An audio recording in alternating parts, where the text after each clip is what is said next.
Oh my god. I'm not ready. Let me just get some stuff.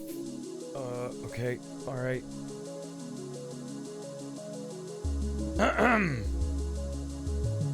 Oh, that's right. It's Thursday here over at djmuel at twitch.tv/djmuel.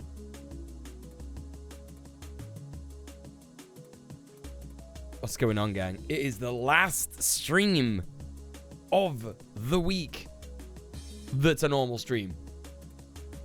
I am, of course, at 6 p.m. on Saturday, going to be hosting the Queer Solidarity panel for the Rage Club during the weekend of Streamerpalooza. Please check out Streamerpalooza. I wonder if the command works in the chat. It's been a weird week. There you go. Brilliant. And I'm also going to be doing a DJ set. My standard drum and bass selection at 9 p.m. on Sunday night. So I won't be on Red Planet, but you should totally go and watch Red Planet and then join us later. Join me later, I should say, on this channel, where we're raising money for the Trevor Project. And, of course, we're having movie night on Saturday night after the Queer Solidarity panel. David Lynch's Dune, followed by Rebel D Words. It's going to be a very good, very cool movie night. If you've not got movie night notifications turned on in the Discord, head to the notification channel and turn those on.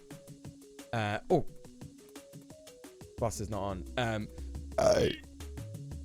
What's going on, gang? How you doing? How's your day been? What have you been up to? What have you been doing? I've got a confession to make. I've got a confection to bake. I've got a confession to make. I lied to you. When I told you on Monday that on Father's Day, I went down to a specific place, I actually lied because I went there today. Because that's a thing that I have to do now that I'm growing as a streamer. It's so fucking weird. So odd that I have to do that. But yeah, basically, I lied to you and I went there today. I told everybody on Monday that I took my dad to a place, airport pub, basically, where you could go and like have a bit of food and watch the planes land, which is pretty cool, right? But I said I did that on Sunday. I didn't actually do that on Sunday. I did it today. Just to freak people who might want to stalk me out. They got it wrong. They got it wrong. They thought they had to go back in time to do it. But they have to go back in time now to do that. But it was very good. But I'll tell you something. It was a fucking nightmare to get to without a car. Jesus Christ. The fucking Greater Manchester Travel website just lies. I had to get a bus from the city centre to the airport, and they said it was going to take half an hour, but it took an hour. It literally took an hour. So that sucked. But I got there in the end anyway. And it was fun. I had a nice time, and my dad had a lovely time as well. So that was very nice. So yeah, that's what I've been doing today. I meant to go to the gym today, but when I got back, my phone was extremely low on battery.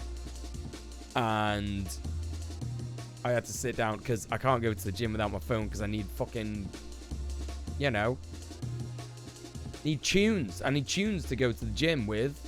What do you think I'm fucking doing? You know, I'm not gonna sit there and have a weird time.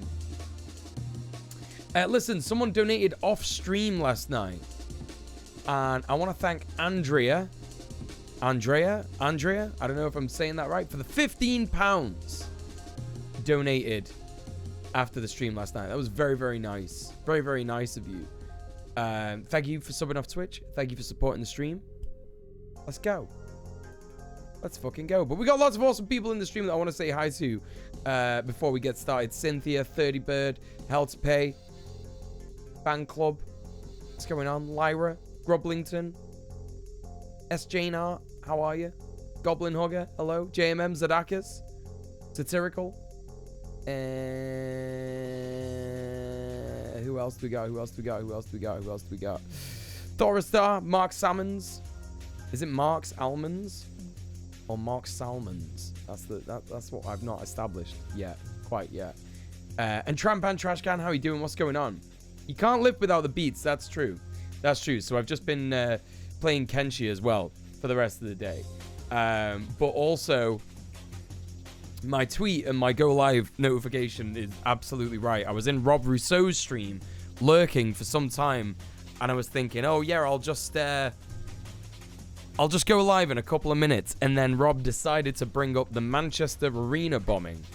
And of course I had to, like, you know, Rob was talking about British politics and he brought up the Manchester Arena bombing, and that was specifically, like, that caused my ADHD to absolutely, like, you know. And so I had to say, yep, I heard that explosion from my apartment. Horrible.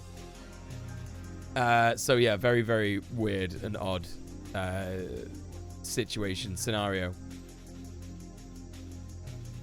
Stunlock was twanged, yeah. And then he started asking me about my opinions on Brexit and stuff like that.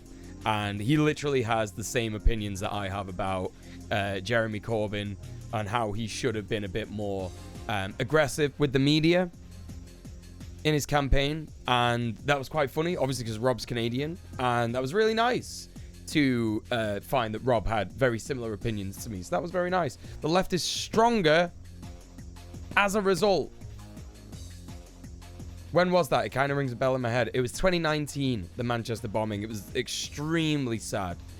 Lots of kids died. Not good. There's been a couple of Manchester bombings. There was a bombing in Manchester in the 90s when no one died because it was how the IRA did things. The IRA would call up and say, we're going to bomb you in literally 30 minutes. You got to go. You got to get everybody out. Otherwise, people are going to die. And they blew some shit up and we got on you next. So there you go.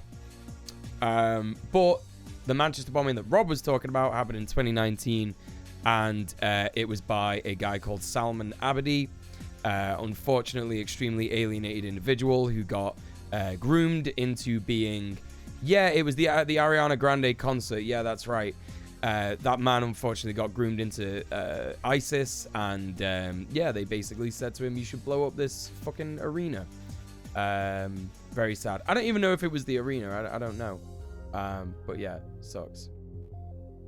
So, yeah, I had to weigh in on Rob's opinions. Opinions were had, and they were correct, and they were good.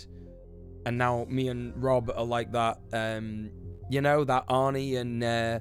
what's the other actor's name? Arnie and the other guy in that meme, you know? You son of a bitch. That shit. Hey, Mr. Dang, what's going on? Welcome in. The IRA were the most courteous of recent impromptu exploders. Right, because they just wanted to kill the Queen or Thatcher, innit? Like, they weren't bothered about, like, fucking, you know, killing people or whatever, right? Who's Rob? Rob Rousseau. I'll give him a shout out. He's a good guy. Like, I like his content a lot. He's a good friend of Red Planet. There we go. Is it Carl Weathers? Billy what's his face? I don't know the guy's name, so I don't think anyone's gonna get it right. Well, someone might get it right, but I'm not gonna make an idiot of myself, am I? What do you think this is? A twitch.tv/djmuel entertainment show? Not happening. I've heard of him from Kara. Yeah. Rob Rousseau, he's a good guy. Yeah, go and check him out, honestly. He's a good guy. Hey, Vod. Almost done reading Mutual Aid, reading about the extent to which nobles and religious extremists went to destroy all communal relations. Even being aware of it, it's kind of shocking. Oh, yeah, it's fucked. Yeah, extremely fucked.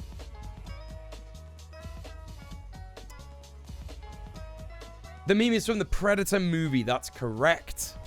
That's right. I know that is correct, to be sure. 100%. But listen, chat, I got a good stream for you. We're going to get right into it because I'm late as fuck again. Oh my God, it's been 17 minutes since I've been live already. How has that happened? Right. Okay. All right. So what we're doing today, chat, is we are going to watch FD Signifier's video connecting the manosphere. Now, we might not have time for ghost content. We might do, but we might not.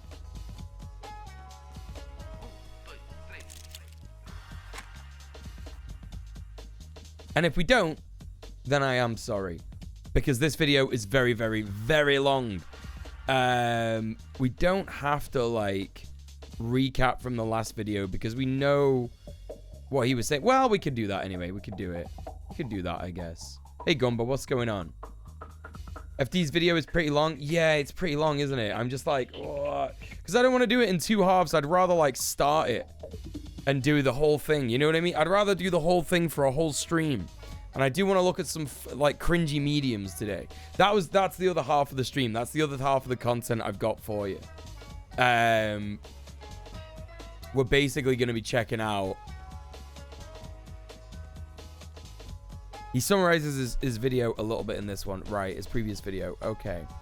Well, I'll tell you what. Maybe we won't watch this today. Maybe we'll watch instead Foreign Man in a Foreign Land's new video, which are very much like the thumbnail for. Very, very, very good.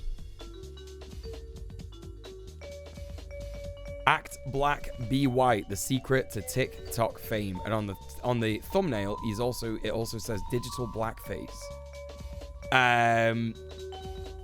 Yeah, 100%. 100%. So let's check that out. Foreign's return from the depths of TikTok. He said he was going to do it, didn't he? He said he was going to get on TikTok. Right, so listen. We'll stick that in the watch later list. It's in my watch later list, apparently, but it didn't show up before when I had it up. Anyway, never mind.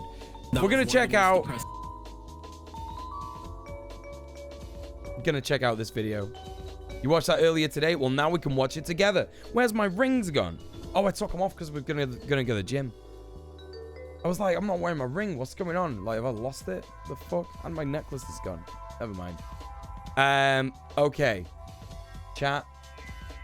You know what? You know what I'm doing. I'm doing a little messing around. Yeah, remember to watch along, everybody. Here's a link to the video in the chat. And hey, the Menace, what's going on? Welcome in. And hello, Master of the Arts. You shanker, you're a fucking sadist. You are a sadist. Well, that's okay, because I am too. In this heat, can you believe it? So little title for this.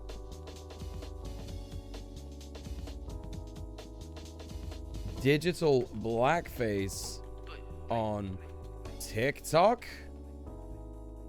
With like a bunch of exclamation marks and stuff like that. Of course, there's going to be racism in here. / microaggressions. Would it be a microaggression if someone's doing like cringy AAV? Well, I guess the racism covers that as well. There's probably going to be microaggressions in there as well, right? So. No, that's okay. Don't worry.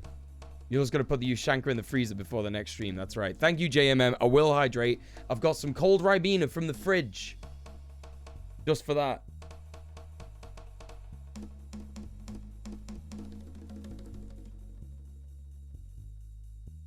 Oh, hell yeah. Excuse me. It's post-solstice, so I'm enjoying some mead and down for a hang. Have I found a way to be kind to myself today? Yes, I played Kenshi for 4 hours. It was very, very good. The microaggression is going to be anything but micro, right? That's how I feel. But you never know, right? You never fucking know. So... Here we are. This is the video we're watching. This is what's going on. I'm going to shove the link in the chat again, just so everyone is aware. Like the video. Subscribe to Foreign Man in a Foreign Land if you haven't already. Macroaggressions. Yeah, that's what it is. That's what it was. That's what it's going to be. Anyway. Right. Okay. So, here we fucking go. Let's watch this video. Very, very excited. We love a foreign video. We love Foreign Man in a Foreign Land. Let's go. Moments of my life. Are black people just tokens for you to use? I also receive a good amount of like transphobic comments. It's probably the worst place for creators of color. It's a reflection of the way that I'm suppressed in my everyday life. They should hype up black creators doing black things just as much as they hype up white people doing black things. I'm famous. Don't talk to me. Oh, there's gonna be a lot of stuff going on here. What's up? Hi. Hey. Not much. What's up with you? So you know the stories that I do in the beginning of each video? Yeah. Full disclosure, I've never really like watched one of your videos until like 5 minutes ago. I want you to play the protagonist. Oh, can I decline, or is this like? I just sent you the script. You should be getting it right now. Okay, let me take a. Jeez, oh, this is. I don't know if this is one of the more offensive ones. I'm not sure about this one. Hey, girlfriend. Hi. This ain't your gal. This Mario. Wait, why do you sound like Jar Jar Binks trying to sound like Darth Vader? Is that racist? Am I going to sound racist in this sketch? It'll sound better in post. Don't worry. Okay. Cool beans. Why are you calling from my girlfriend's phone? You mean our girlfriend? Come again? You need to come right now, cause I freaking myself out. Me and your gal been slewing since January. I thought we had something real, right? Well, tell me why I just catch her in bed biting the pillow with one gal behind her. Oh my god. How she could choose plastic over meat? I mean me. Okay, you know Liam Neeson's monologue in Taken? Yeah, it lulls me to sleep every night. I want you to perform that verbatim. Action. Okay.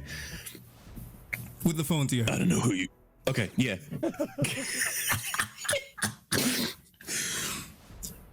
I don't know. I don't. How does Liam? I don't know who you are. I don't know what you want. But if you're looking for a ransom, I can tell you I don't have money. What I do have is a very particular set of skills. Skills that I've acquired over a very long career. This is great. Skills that make me a nightmare. Who is this? For people like you. People like you. Is that... What am I... This is going to sound crazy, but I want you to act like you're driving, and I'm going to turn that into an epic driving montage. Okay, I'm not in a car right now. Is that important? Yes, you are. Yeah, I am. How has he done this without a green screen? Yes, this is amazing. Now I want you to act like you're bursting open a door. Throw Roman in? But instead of saying, oh yeah, I want you to say, oh no. Okay, yeah, okay. So okay. So I burst. Yep. Mm-hmm. Okay. Just burst in. Is that... Okay. Yeah, link it up, 30 bird. Oh no! I'm surprised. I'm very surprised that you would do something like this. Well, what's worse? You forgetting our 5-year anniversary, or me pranking you to remember? Great voice. I just have one question. Sure, go for it. Yeah, what does this have to do with TikTok, like, at all? Glad you asked. Rose and her girlfriend are both incensed by each other's actions in the story. Rose is rightfully mad because her girlfriend created a scenario that caused her stress and tested herself in the relationship. And her girlfriend is rightfully mad because she missed a milestone event. What would remedy this would be both parties being empathetic towards their respective perspectives. But that's often not how it goes. And that definitely wasn't the case with Alina's TikTok drama with Jagazis. Are you familiar with MMIW? Murdered Missing Indigenous Women. They have this symbol of the hand over the mouth. Just like Black Lives Matter, of course all lives matter, but it sucks for us. Can we focus on us right now? Anyone that's queer, their voices are also suppressed too. And they decided to do Pride Out and create this video trend where they put their hands over their mouths to represent being silenced. You can imagine how upset that has made the Indigenous community. So Indigenous TikTok, Black TikTok, other people of queer social justice TikTok, all of us are jumping in to like explain why what they're doing is icky and gross. We're not saying you're bad people. We're not saying you should be canceled. We're not saying that your movement is trash. Just you picked that one symbol. Did you have to do that? Here's why that's problematic. So Yeah. That fucking sucks. And like, again, like this is like a great example of like how, yeah, if you make a mistake, 9 times out of 10, the person, you know, who's going to tell you you're making a mistake is just like, hey, listen, that's a bit yikes. Don't do that. Rather than like you're getting destroyed, your career is over, we're gonna send you to fucking Coventry and that's it. It's the end of your life. Like no more YouTube, no more TikTok. You can't even go outside anymore. You can't say anything. You're in 1987. That's it. George Orwell. There you go, right? But it depends on the response to that, right? How are some of these people going to respond? Can't wait to hear how that goes, you know? Some people took that real well. Jesus doubled down super hard, and his following then went out and started mass reporting anyone who was making videos like that. Now, no way are the plights of pride and my indigenous folk them equitable to relationship drama, but it's a similar situation to tunneling one's vision to the point where you can only see how one has hurt you rather than how you may have hurt them. This one, yeah, I don't know who that creator is. Like, there should be a link to that person's YouTube in the description, maybe, but I don't know if Foreign is going to mention who they are or anything like that. Common occurrences on TikTok. When a white creator appropriates black culture and then it eclipses the black creator that created it. There's a historical precedent to all of this. Elvis, right? The fact that it's majority white audiences and that is what becomes so successful. Taking that and blowing it. I was listening to something last night. Oh, I was watching Vinny. I was watching Vinny Vinesource last night, right? And he talked about like ham boning, and it was like a fucking, you know what I mean? It's like a dance where you like, you know, shit like that. I can't do it because there's like shit in the way and stuff like that. And also I don't want to do it because it seems like a bit weird. Because I found out, right? I found out that is like legit just stole from slaves. And like, if you are gonna like try and profit from doing that shit, oh my god, you need to stop straight away. Like he was talking about a thingy that did it. He was talking about a comedian that used to ham bone, and I can't remember who it was. I can't remember the guy's name. But ham boning was something that slaves did in plantations because they had their drums taken away from them because the plantation owners thought that they were using that to communicate with each other, like send like secret messages and stuff like that. You know, if you don't want to be paranoid, maybe you shouldn't just like own slaves, right? Maybe like if you're gonna be like extra paranoid, maybe like you could just avoid all that paranoia by like not owning slaves. But anyway, I don't know. I who knows what they were thinking. So yeah, the ham boning thing, that like kind of goes back to like,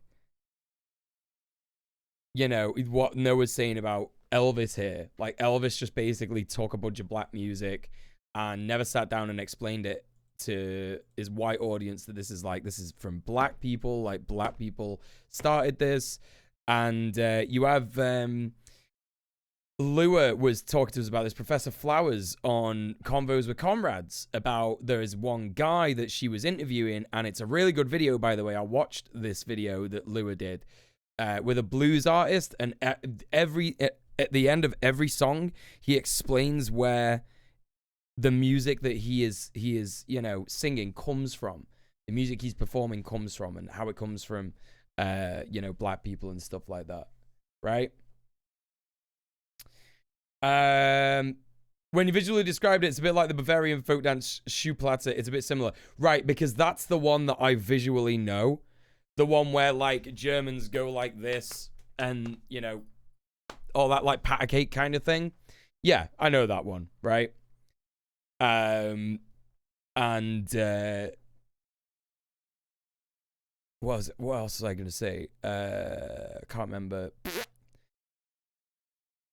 But yeah, because I've never really seen, like, I guess, traditional ham boning, right? Do you know what I mean? I always drum on myself as a way of stimming. I hope that doesn't come across that I'm appropriating black culture. No. No. Listen, like I said, if you're, like, profiting off it, you know, especially without mentioning where it comes from or anything like that, that's an issue, right? Do you know what I mean? Like, that's what we're talking about. If you just do this in your own home and no one can see you, no one's going to know, and you're not hurting anybody by doing that, right? Oh, gosh. It up for the majority white. Also, hey, Emmy, and hey, Queen, what's going on? Audiences and disconnecting it.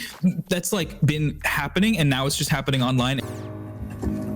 Summer 2021. Rona had reminded us to our respective living room. And rather than whining up your waist on someone's crotch, many of us CDC abiding folk them were whining on TikTok. Megan Thee Stallion, the Mother Mary of Thoughtdom, just dropped the aptly named tune. Thought. So much like lemmings off of a cliff, everybody and their ma, mine included. I am returning this. Man, this is your baby. I know, it was like crying a lot and like... Scurry to this mile away disguise. Is that his actual mum on TikTok? That's funny as fuck. This is a social media platform to parody the latest dance choreography and inject digital dopamine straight into our veins. However, unlike Savage, WAP, or... All right, insert 30, twerk thanks for song being here. There was no challenge this time to go viral like the Rona that ran rampant outside. That's because the author of these dance challenges were black women. Notably in this case, Kiara Wilson, who grew tired of their choreography being co-opted by the likes of Charlie D'Amelio and Addison Rae, and would aggregate an obscene amount of success. Like, one of the best things that you could do, or one of the funniest things that you can do, is like to any white TikToker, say to them, can you just like make a dance by yourself without stealing one? Could you try that? Please, I want you to make a dance on your own without appropriating any other culture, or like without doing any other kind of dance that you've seen like a black person do, or maybe like an Indian person, or, you know. Hey, Survived, what's going on? Because it's just like, what, you know, what are they going to do? They're going to be something like wave your hands in the air or some shit like that. It's so fucking ridiculous. You know, and the worst thing is that, like, you know, when white people do it, they just get more attention because white people are the biggest demographic in the, you know, in the imperial core and shit, right? It sucks. Of the very dances that when danced by Kiara herself wouldn't get even a whit of the same amount of views. Black women creating the songs, creating the dances, doing the dances, putting the songs on the platform, and then white women coming in, stealing it, and just skyrocketing levels and levels and levels above them is a reoccurring trend on TikTok that I've seen since inception. Charlie D'Amelio came in and like popularized it. Thing is, a black creator did it. Nevertheless, it was like a black little girl. This girl never got the platform Charlie D'Amelio did. Like, Charlie D'Amelio at this point is a multi-millionaire just off that one dance, just off that Renegade, you know? She went on Jimmy Fallon, and like Jimmy Fallon called the Renegade her dance. Black creators were protesting because this was but another example of how the world loves black culture, but not black people. The Renegade Challenge of 2019 to 2020, why that sound like the 1,000 Days War, fam? The Renegade Challenge of 19 saw D'Amelio emerge from the napalm clouds of cultural appropriation and blaxploitation as one of the largest creators on TikTok. Or Addison Rae, who went on Jimmy Fallon to perform these dances created by black creators. So when Thought came out, rather than ranting on TikTok about the racist algorithm, these creators simply didn't create. And they let their silence speak for itself, which resulted in this. Oh yeah. This is where I got that bit from. The bit that I was doing, like, the bit that I was doing a while ago, the bit that I did literally 5 minutes ago, that's where that came from. This is where that came from. I totally forgot that this is like a legit thing that happened. What is wilder than this marinated man eating mayonnaise straight out the can? Is the fact that Megan made it easy for them. She legit said, hands on her knees, shaking on her thought, literally thought them for dummies at this point. And the Mayo Sapiens couldn't even conjure up a semblance Mayo Sapiens of what these black creators did. This wasn't a simple scandal that would be soon forgotten. The thought strike was a microcosm of the discourse surrounding race in the States. It didn't only expose the biases in these algorithms, but it exposed the biases in ourselves. The algorithm in and of itself is still just a bunch of rules and numbers. It's a reflection of the people who created it and their biases. And it is a way to perpetuate the biases of the people who are using TikTok. Scholars such as Schaefer, Abdin, and Zing claim that TikTok's algorithm is akin to crack cocaine. Never has doom scrolling been so enticing than the never-ending feed of FYP. Approximately 1 billion users per month open the clock app at least 8 times a day and watch 52 minutes worth of content. It was once a Gen Z safe. That's absolutely mad. I don't think I maybe have watched an hour of, you know, an hour of TikTok before, maybe. Do you know what I mean? Maybe. Where, like, on a bad day. That's wild that some people are watching it for an hour a day. Can't Space believe it. where moribund millennials and boomers alike would wag their fingers and condescend to is now the most downloaded app in 2020 and 2021. New media like IG and FB seems senile in comparison to TikTok. The app has transcended content and is now culture. TikTok is a very insular space whose lessons cannot be applied holistically to any other platform on the internet. These ephemeral entries into the entertainment landscape are born on this app and live in our interaction, to the point where every conversation that I have... It is easy. It is easy to, like, get sucked into TikTok. Do you know what I mean? Because it is, like, a lot of fun. There's a lot of cool content out there, especially if you tweak your For You page to be exactly what you're into. There's a lot of really cool, interesting shit on there. Like, for example, mine, if I go on mine now, it's going to be something dead weird. It's going to be something really fucking weird. Let's see what it is. Let's see what it comes up with. Okay, that's just like a friend thing. Okay, straight away it comes up with the union thing, the Trade Union Congress, TUC video. So it's either like something political that I want to see, or it's like this weird guy.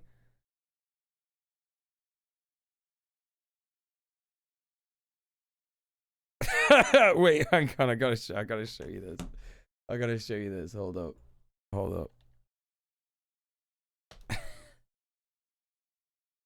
Fucking Graham Barrett 69, man. This fucking guy. Right. Gray. But like a weird thing about TikTok is, yeah, that if you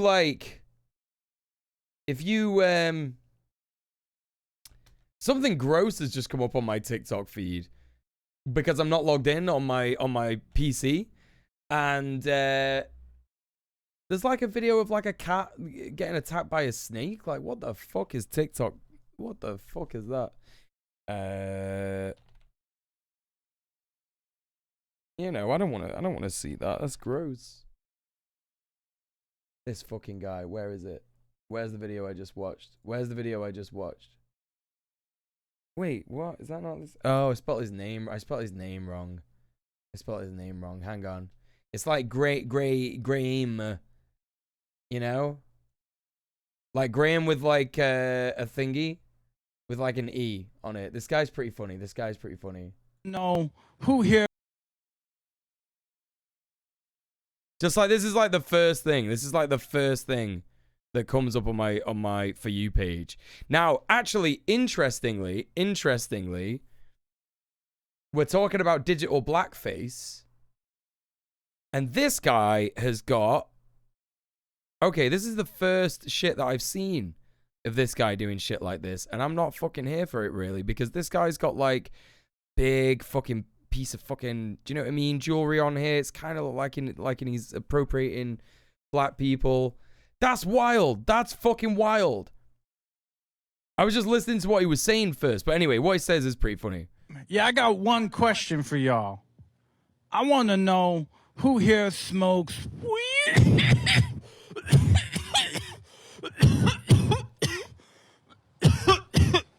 So, like, this guy could have been, you know, not dressed like this at all. And also, what I do want to point out is that he's actually like, he never normally dresses like this. He's literally like put on like a hip hop kind of style shirt. He's put on like a big medallion. He's put a cap on.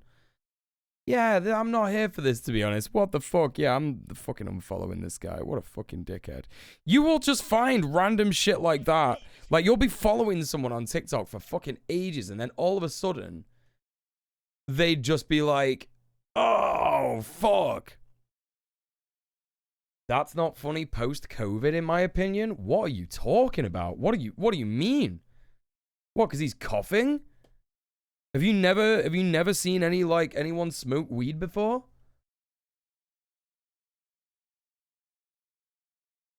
The coughing, really? You think that that's inappropriate? You think that's like not funny? That's up to you. Like, if you want to find it not funny, but like, people like, Look, the racism is the shit here, right? You know, like, I've fucking had COVID. I don't give a fuck. You can make fun of people smoking weed and coughing, man. Holy shit. With my little cousins can be comprised of TikTok memes. No longer are URL and IRL realities separate.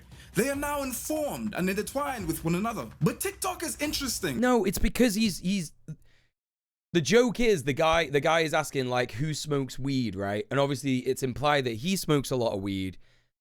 And when you like cough like that 9 times out of 10, if you're smoking weed, you're gonna cough like that. Like that's how it works. You have a hit on a blunt, it fucks with you, your body doesn't want it, you cough. It's like a common like weed joke in it, basically. Like a noob is gonna like smoke a bit of a spliff and go because that's what happens. Yeah, it's nothing to do with COVID. Come on.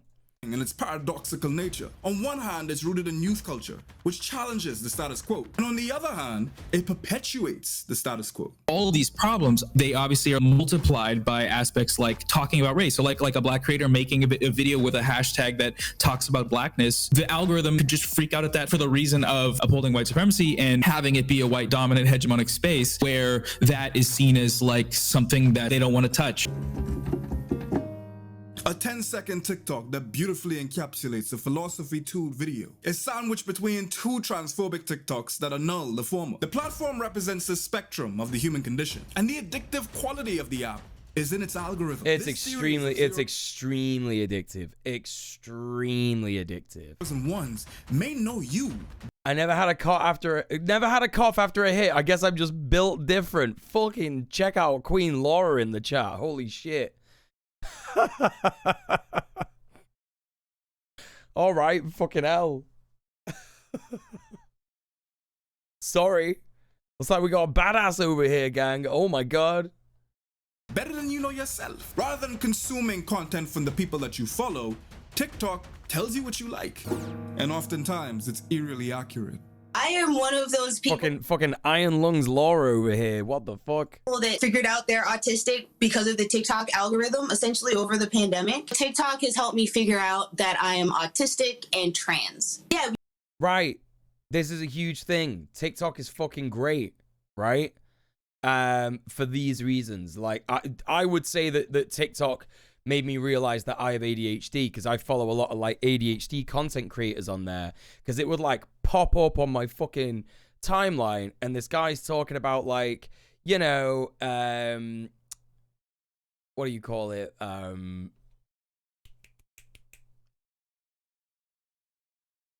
He's talking about ADHD moments and I'm like, oh, I do that. But then he's explaining as part of the joke, I do this because I have ADHD and shit like that. And I'm like, oh, I should get tested. What the fuck? I should get a thing or whatever. Do you know what I mean? I should do the questionnaire or like go for treatment and shit. Yeah. It's good for that shit. You can get to know someone a lot better from watching an hour-long YouTube video, right? But there's something really magical in just watching 5 seconds of another person's human experience and connecting with them in a way that you have never connected with or felt validated by another human your entire life. And true, yeah. TikTok users take advantage of the algorithm's mind-reading qualities by leaving comments like, for the algorithm, so that the algorithm would serve them more that content. You had that exact reaction to Mildred's video on ADHD? I did not know that Mildred did a video on ADHD. I'm gonna have to check that out, you know. Or maybe I did. No, I genuinely don't fucking know. I'm extremely mentally unwell with ADHD. So, there you go. Or swiftly swiping past TikToks. I turned it into a bit, but it could be true. But it is true, but it might not be true. Hey, Taejam, what's going on? Long time no see. What's going on? There's also a shit ton of misinfo on there too, but there are actual good creators on it. Oh, yeah, for sure. Yeah, defo. Well, that's why I went to the fucking doctors. You know what I mean? 100%. They don't want to be shown more of. This is akin to YouTube in this manner. But one thing about TikTok... It's both true and a bit. That's right.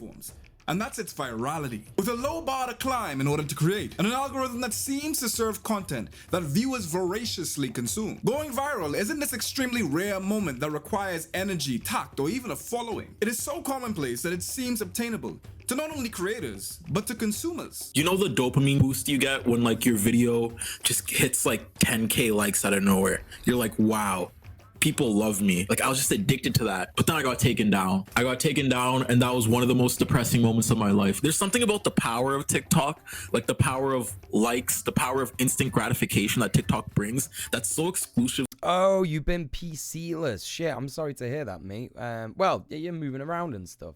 Mid-move, even. But yeah, good to see you. Different from any other app, and then they like take it away from you, you know. Then you start posting more, you start becoming like more addicted. It's a low-risk, high-reward scenario, like lip-syncing or better yet, eyebrowing to a beat. But this creates a culture of shared behavior that transcends TikTok, where Michael Jackson's moonwalk or Soulja Boy's crank dance were dances inextricably attributed to a spawn point. A TikTok dance or trend can be replicated. That's exactly what it's like, Ludo. Yeah. During the video, you're like, oh, I do that too. And then you're like, oh, I do that too.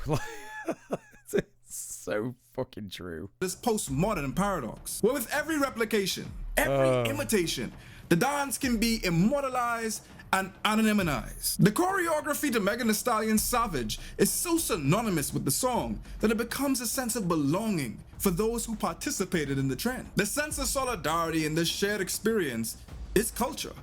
And this culture is TikTok. TikTok is a matrix for many to find belonging, meaning, and most of all, identity. And as many creators know, if you can get your audience to identify with.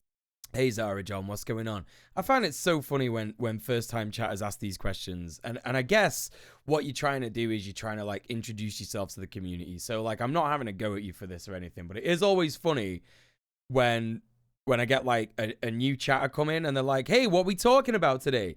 And it's fucking right there.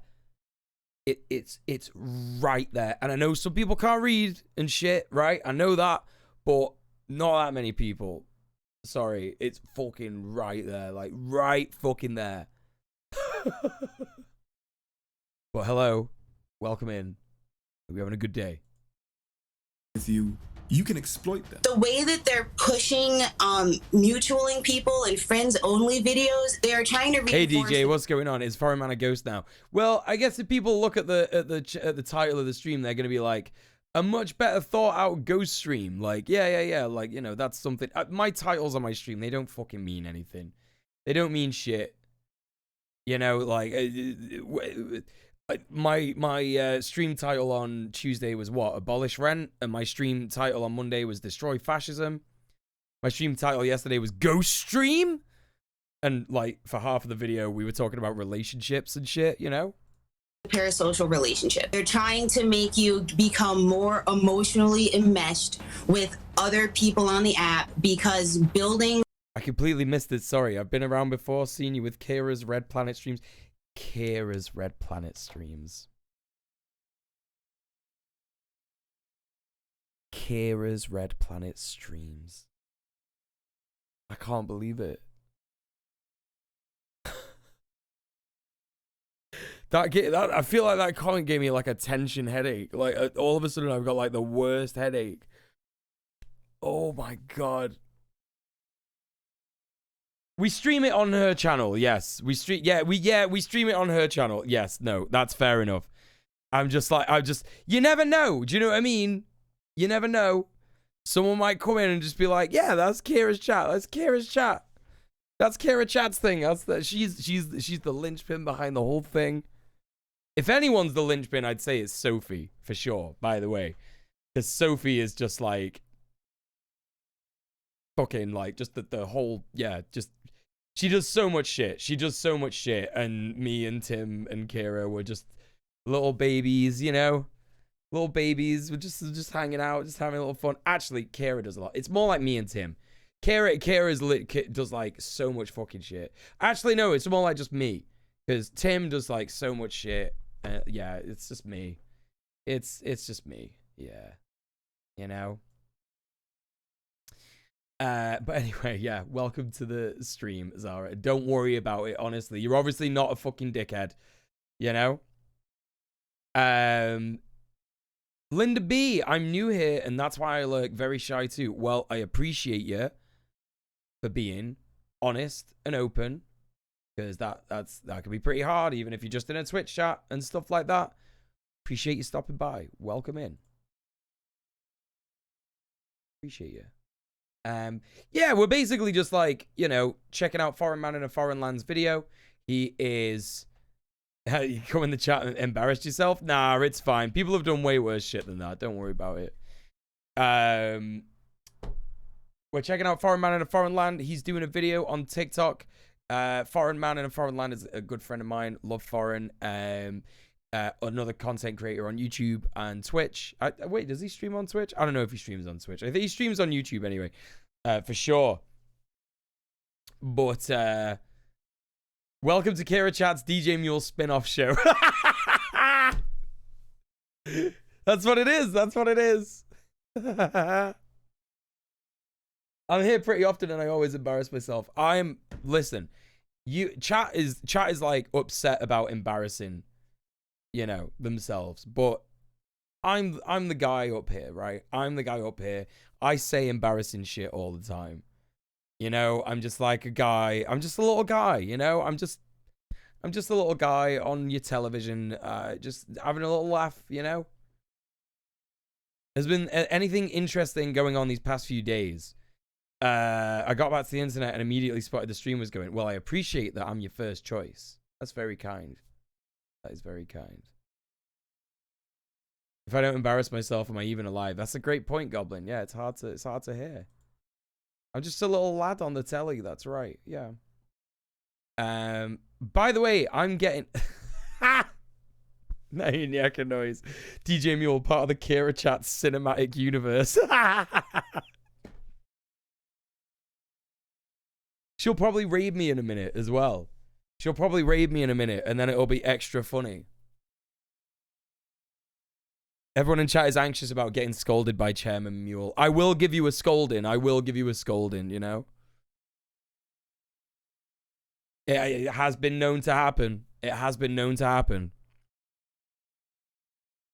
It's way less easy to embarrass myself if I don't make definitive statements on important issues. That's a good point. That's right. Really milking it, giving all the extras their own shows. I know, yeah. I know. I heard Sophie's got her own spin-off show as well. And Tim. You know, it's all part of the Kira Chat cinematic universe.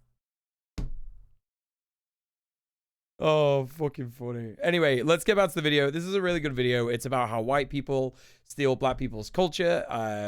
You know, people used to think it was a thing of the past. It still happens today on TikTok. That's what we're having a look at today. And then later on, we're going to laugh at some cringy mediums because I believe in ghosts. But one of the big things that I dislike about paranormal investigations and stuff like that are psychic mediums. I think that they suck. They are awful at making stuff up. They're awful at lying. It's so incredibly easy to tell that they are talking shite 9 times out of 10, and they exploit people because of their grief. So not very good. But yeah, we're gonna be looking at that later. Those friendships and relationships is going to make you stay there longer. It's the same thing as like when big corporations install, yeah, we got a bowling alley and an open bar and you get to come hang out and be friends. Yes, the RMT strikes are going really well. They are. They are. Most of the time, they're not even entertaining. I agree, Zadakis, yeah. I can't believe Red Planet was so popular they made unions real. That's why thousands of pubescent, adolescent, and rust-riddled adults flocked to Dunkin' Donuts when the Charlie was released. And one would wonder, what would I have to say about a seemingly innocuous beverage? But this is less a drink, rather than it being a manifestation of colorless capital. TikTok's Eastern origins didn't protect it from Western white supremacy. The app has a currency, and we ain't talking about coins.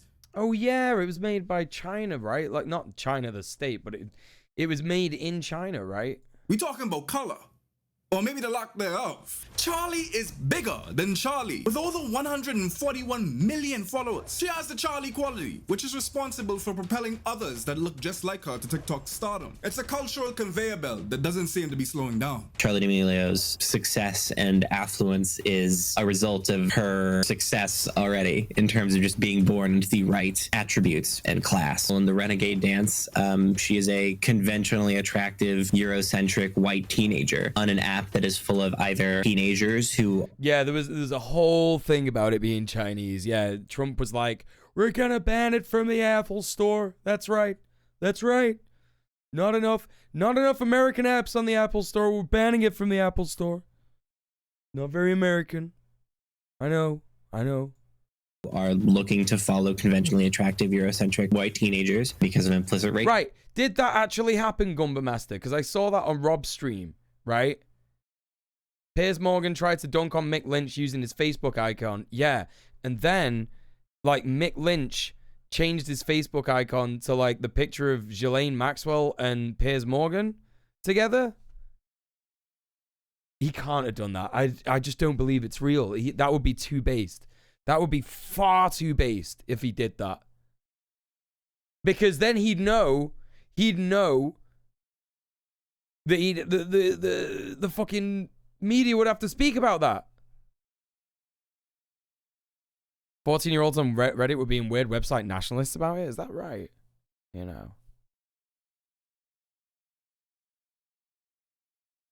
I have a thought on new chatters who ask those questions. I'm also visually impaired. I think the best approach is to answer and not assume they can't see the screen. Sometimes device accessibility doesn't read out the stream titles. That's a very good point, Linda. Appreciate that. And that's something I hadn't thought of. So, thank you very much. I take it back. Hi, Quill. How's it going? Welcome in. I think you're the first person I'm giving a shout out to today.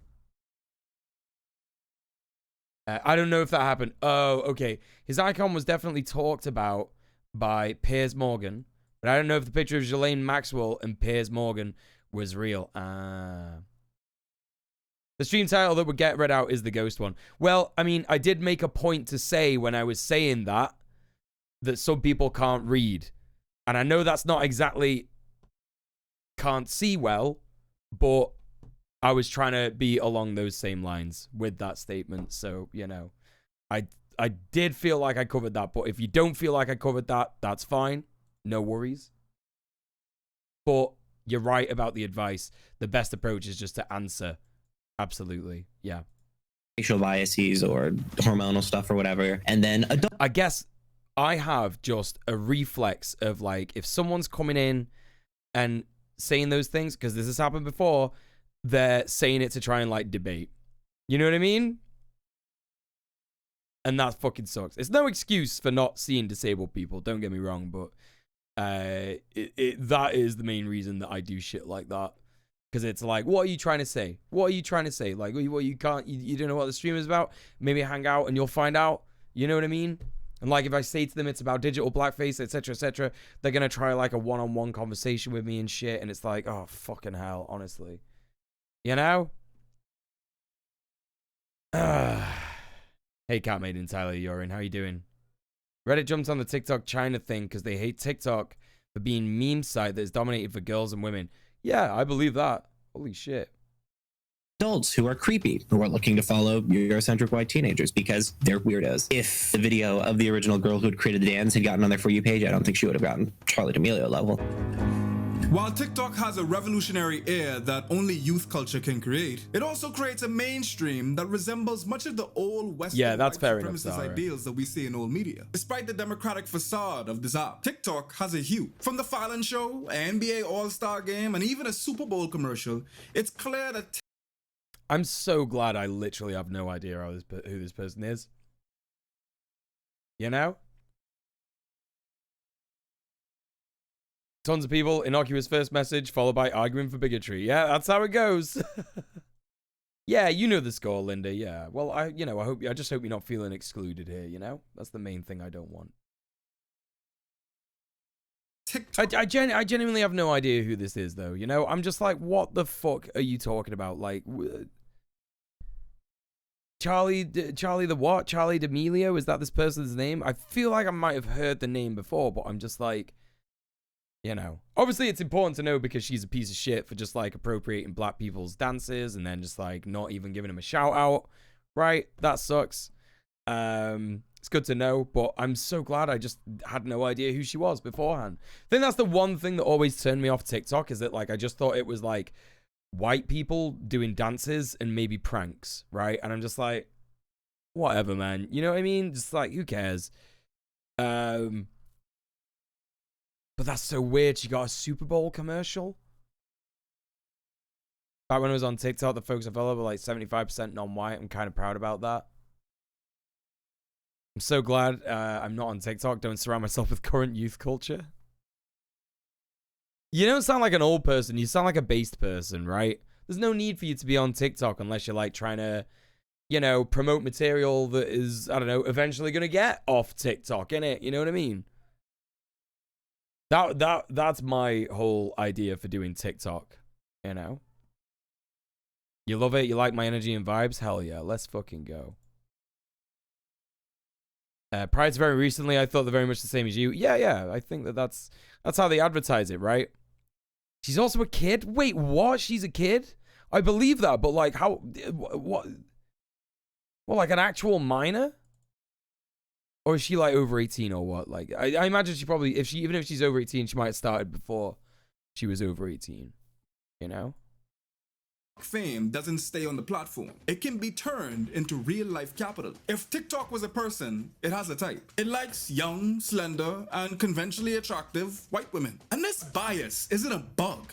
It's a feature. Wait, are you still there? Hold on. Oh. He just started combing his beard. Okay, we're back. You're still on the call on one side. I'm just like posted on the camera. There's totally a genre of like the... She was like 15 when she blew up. Oh, I hate that.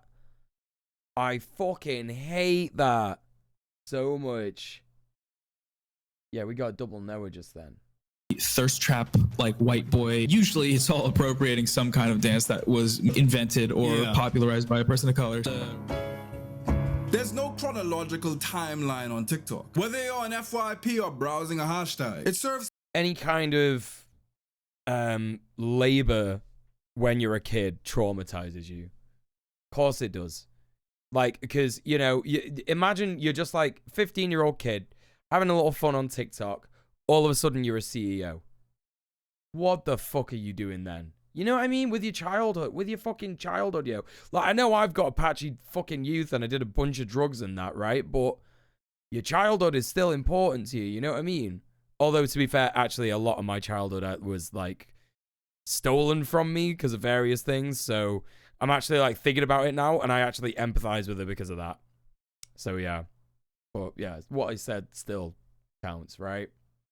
the most viewed videos to you, which are typically young white women dancing to the latest hip hop tune. Oh, the Roblox thing. Yeah, we did. I watched a whole video on that like last year. I'm sorry that that's probably not going to be on the VOD channel anytime soon, but or ever actually. But like, yeah, that fucking video about Roblox, that was so fucked. We watched both of them on the stream, both of them. Yeah, not great.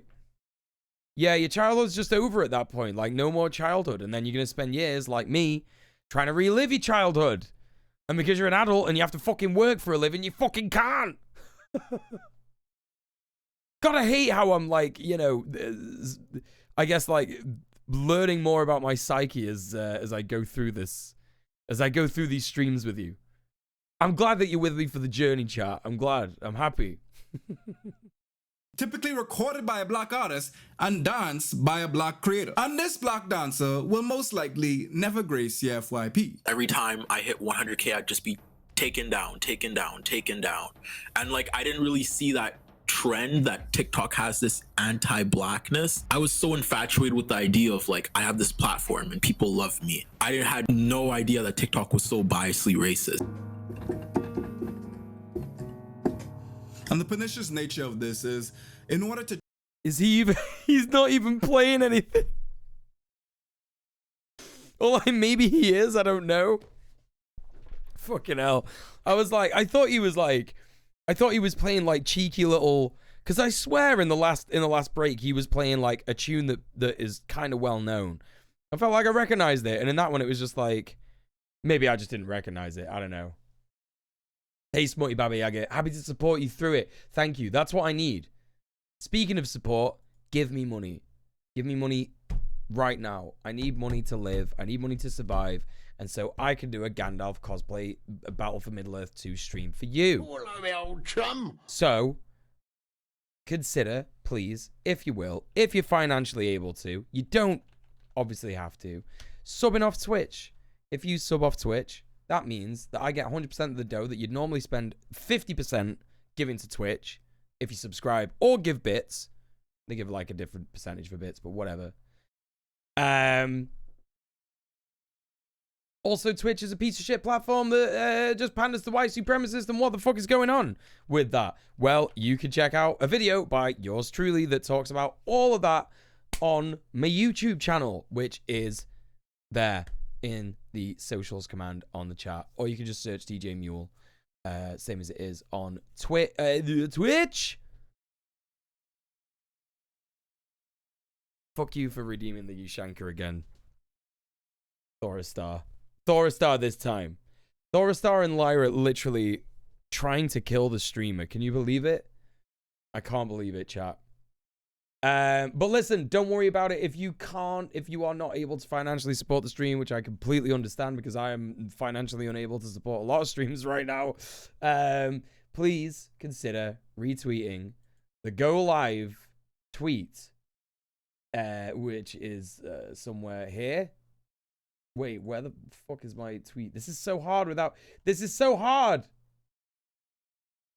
Without a mod. Where are my mods? Okay, there we go. Boom! What's this? Niaka Noise, thank you so much for the £7.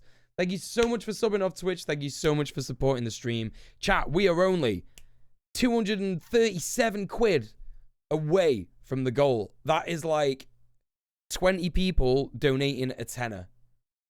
Or like 13 quid. Do you know what I mean?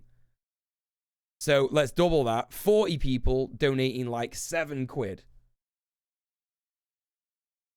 Or triple that. 80 people. Triple it. Would that be tripling it? Doubling 40? No, adding another 20%. I can't do maths. You know what I mean? It doesn't have to be a lot. Just the same amount that you'd spend on Twitch. Like a $5, right? Anyway. Thank you for all your support so far. Short wig. You don't actually have to. I'm just being mean.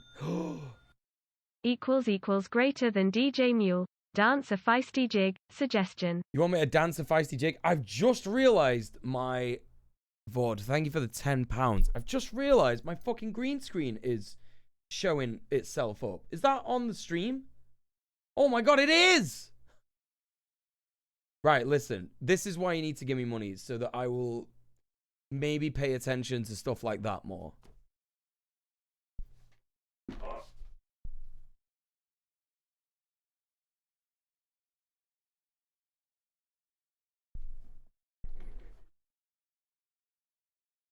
It's not even, it's still not right. It doesn't matter. It's still not right. It doesn't matter. Dirty Tony? Yeah, I'll be Dirty Tony for a little bit. Yeah, why not? Why the fuck not? There you go. Right there. Oh, David, have you got a fucking Mick Lynch emote? Oh, mate, you are a fucking legend. I love that so much. Listen, if you want a reason to subscribe to $27. Oh my god, there it is right there. How you doing, David? What's going on, mate? If you like my politics, you'll love David's. Grublington! Thank you so much for supporting the stream. Thank you so much for subbing off Twitch. What a legend. Thank you very, very much, Grub. Appreciate you. I do like it. Thank you. $27, aka David. Yes. Right, as I was saying, go follow $27. You'll like my politics. You'll love his politics. I hope you're doing all right. Yeah, like Mick is killing it at the minute, innit? Mick Lynch fan cam stream. I was going to do a feisty little jig. You can have a preview for the gnome dance. How about that? A preview for the gnome dance. Right? What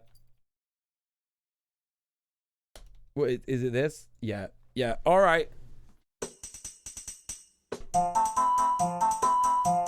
That's it. That's all you get.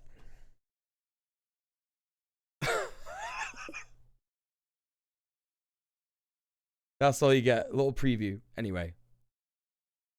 Oh, he's gonna be on question time. No way. No fucking way. Yeah, why is the media still giving him airtime? Do they not know this is like suicide? Yeah, they have to know that it's not going well. Right? They have to know that. Clip and make a gif of that one. If someone does that, that'll be my first animated emote. I'll make that an emote. That was the cutest thing I've seen today. Thank you for the blessing. Lots of people are calling me cute nowadays, and I'm here for it, to be honest. Hey, Kiri, what's going on? Welcome in. No, Mark's not going on question time, no. I was talking about this with my mum the other day. I think they kind of have to give him airtime. Trying to maybe catch him with a gotcha. Oh, yeah, of course they are. They keep asking these questions like, are you a Marxist? Are you a Stalinist? You are cute sometimes, Mule. That's a bit of a backhanded compliment, but I'll take it. Thank you, Emmy. I'm just kidding. I'm just kidding. Yeah, plus ratings, I guess. That's what it is. Yeah, well, you know, Lenin did say that capitalism will sell us the rope that people used to hang it with, right? That's, you know. Kay Burley posted her own. You mean Kay Burley posted her own? Yeah, her own L. Yeah, she posted her own L. She actually did. It's a good point. Yeah, it's views, it's money, it's shit like that. Sorry, wasn't meant to. No, listen, it doesn't matter. I'm just having a laugh. We're just having a bit of bants. Right, okay. Chase that TikTok stardom. One that appears more obtainable than all media and definitely. If you're just getting here, by the way, we're watching Foreign Man in a Foreign Land. He's talking about digital blackface on TikTok, and it's a very good video so far. Please go and show some love to, where is it? Where is it? Please go show some love to Foreign. Good friend of the show, good friend of the stream. There's his channel. Watch along. Give him a like. Give him a share. Give him a subscribe. Give him a comment. That's what we like that on YouTube. YouTubers love comments, by the way. We love them. Please give me a comment. I read them all. If they look good. Definitely YouTube at this point. Also, hey, I saw that Lauren was in here earlier. Oh! And you'll be a cute Gandalf if we make it happen. Smutty Baba Yaga, thank you so much for the £8. Thank you so much. That's right, I will be. I'll be the cutest Gandalf, even though I hate myself for saying that because I love Ian McKellen. Hey, Lolo, how you doing? What's going on? And who else is here? There's someone else here that's just turned up. I forgot to say hi. Or did I? Be a ghost. Yeah, how you doing? What's going on? I'm sorry. It's extreme ADHD moments. Right, okay. On with the video. The TikTok user will replicate that Charlie dance and create a cascading effect where everybody is, which then deepens the indelible mark that Charlie and those like her leave upon the platform. It promotes a homogeneity that results in culture. And this method of replicating behavior in order to replicate success extends beyond the platform. It's no longer you wanting to simply dance like Charlie, but you want to look like Charlie. Ultimately finding yourself at a Dunkin' Donuts purchasing an overpriced mocha latte or whatever it is, simply because it carries the Charlie brand. A more sophisticated Emilio now gives... It's difficult to come up with YouTube comments because the standard is so high. Listen, if you just comment saying, that was a great video, Mule, I will literally love it. You know, the little love heart? Like, I'll like some comments, you know, if they're not up to my standard. But if you just post... Mule, I loved this video, or Mule, that was a good video, I will love the comment. You know, the little love heart that you get that shows that I loved it. Because I don't know, maybe it doesn't show up when I like the video. When I like the comment. Maybe it doesn't say, DJ Mule liked your comment. I don't know how YouTube... I've got all my notifications turned off. But I will literally love your comment if it's just kind of nice. So don't think too hard about it. Bang a vid, Mule. I can't love that because it's on Twitch. I don't have an option to do that here. You have to do it actually on my videos. You were on TV in your German grumpy self today. Yeah, that was what you said. You were on TV, on German TV by accident? What happened? Dance credits and captions like the choreography of the Torculator Challenge being attributed to Layla Muhammad. But this is after establishing an entire career off the proverbial That's a good one, Ludo. Of black women. When you search Torculator on the app, you will find Charlie's, not Layla's, or the... Oh my god. Cynthia, thank you for pledging to my Patreon. Appreciate that. Yes, I do get notifications when someone pledges to my Patreon. Thank you so much for the tier 1 Patreon pledge. Appreciate that. Thank you, Cynthia. You are a star. Thank you for supporting the stream. Yeah, that is another thing. You can also just like do Patreon. You can also get me on Patreon. It's here in the socials. God, this shit is hard without a mod. Who wants to be a mod? Who wants to be a new mod? I need more mods. I need more mods. Honestly. Swear to fucking God. Nothing against my current mods. They're great. Don't get me wrong. They just can't be here all the time, right? You know what I mean? You wanted to surprise me? You did surprise me. Wouldn't say no. I can, I guess. Okay. Right. We're going to hold a competition. It's going to be like the Thunderdome. You have to fight each other. And whoever wins becomes a mod. I would, but I'm not reliably in stream often enough, I don't think. Nah, that's all right. You don't have to be here all the time for it. That's not what it's about. Gumba Master, not me. I get drunk on power. Noted. I refuse to fight a comrade. Well, that's it. It's over. Your mod career is already over. Mod fight! Countless. All right, well, I got a couple people there, you know? Oh, cat made entirely of urine. Listen, the hats don't stack. So even though you, like, redeem the snapback to be nice, it wouldn't have worked anyway. I actually realized I spent 5 minutes without remembering to take that off.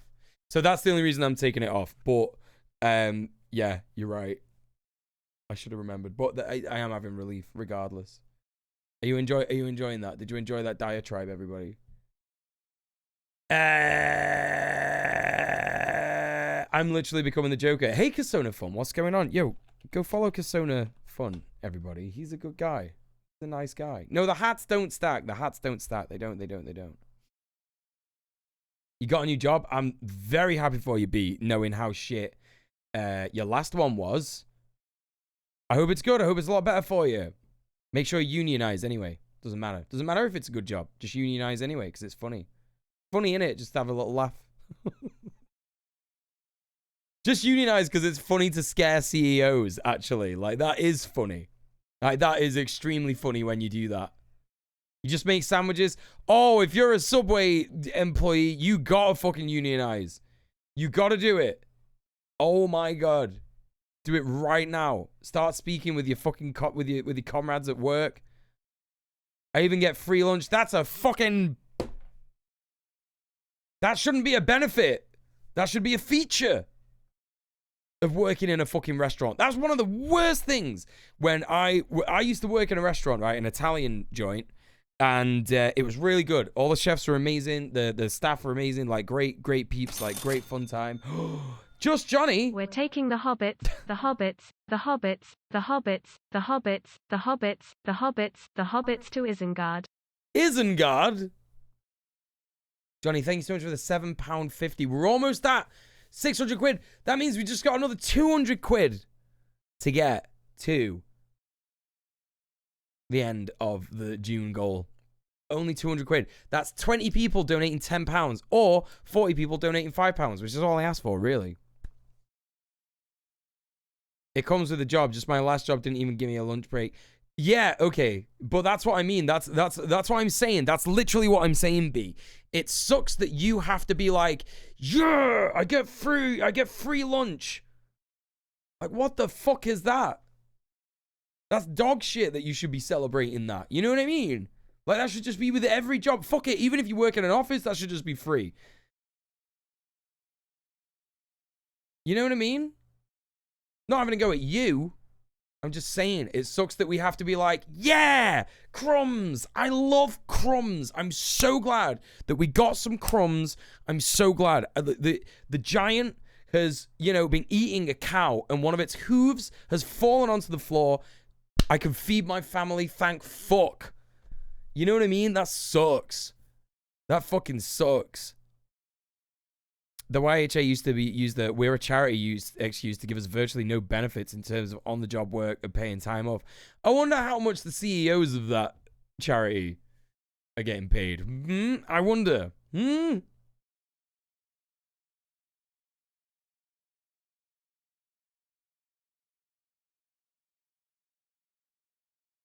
Maybe after a few months and you trust that I'm not a bad and just a wrong un, I'd be happy to mod. That's a great fucking point, to be honest. That is a great point. I do need to make sure, you know, that I'm actually like getting thingies. Wait, do you know Lyra? Do you two know each other?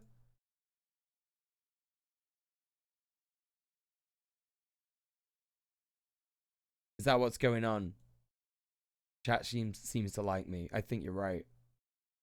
Restaurant I worked at charged £1 for staff meals, but it was cheap stuff like pasta, burger, or chips. I don't mind if it's like fucking, you know,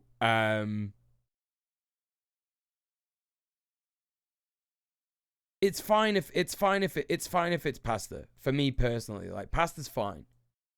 It has to be like at least a bit of good, right? You know what I mean? Also on the mod front, I would be interested. I'll definitely consider you, Johnny. 100%.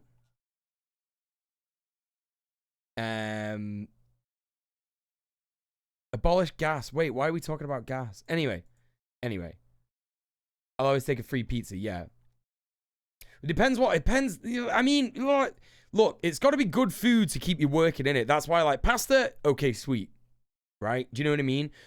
Burger chips, you know, you're not fucking getting like actual nutrition from that, are you? You're gonna be sleepy. I said this to my dad today, like fucking like all the food that they make in like pubs and that now is so like just thick food. You know what I mean? Thick food, like thick, stodgy fucking food. Soon as you've had it, you're like, I'm ready for bed. It's sleeping time. I'm having an insulin spike. You know? Napa chicken salad, sandwich, and chips. Like a sandwich and chips sounds good, right? You know. Like, cause you get like, especially if it's a chicken sandwich or something, you know what I mean? That's good. That's fine. That's fine. Do you mean chips as in like crisps? Or do you mean chips as in fries?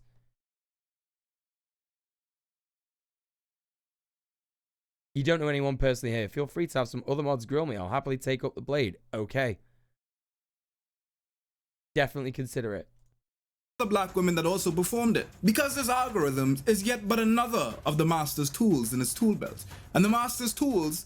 American chips, well, you know. If you can choose what you want, then that's fair enough. If you're actually getting what you want, no danger in it. You know what I mean? That's great. That's great. You promise you're not a wrong un? Well, we'll see. American chips. Yeah, that's right. That's right, brother. That's right, brother. These chips are from America. None of that freedom fried bullshit.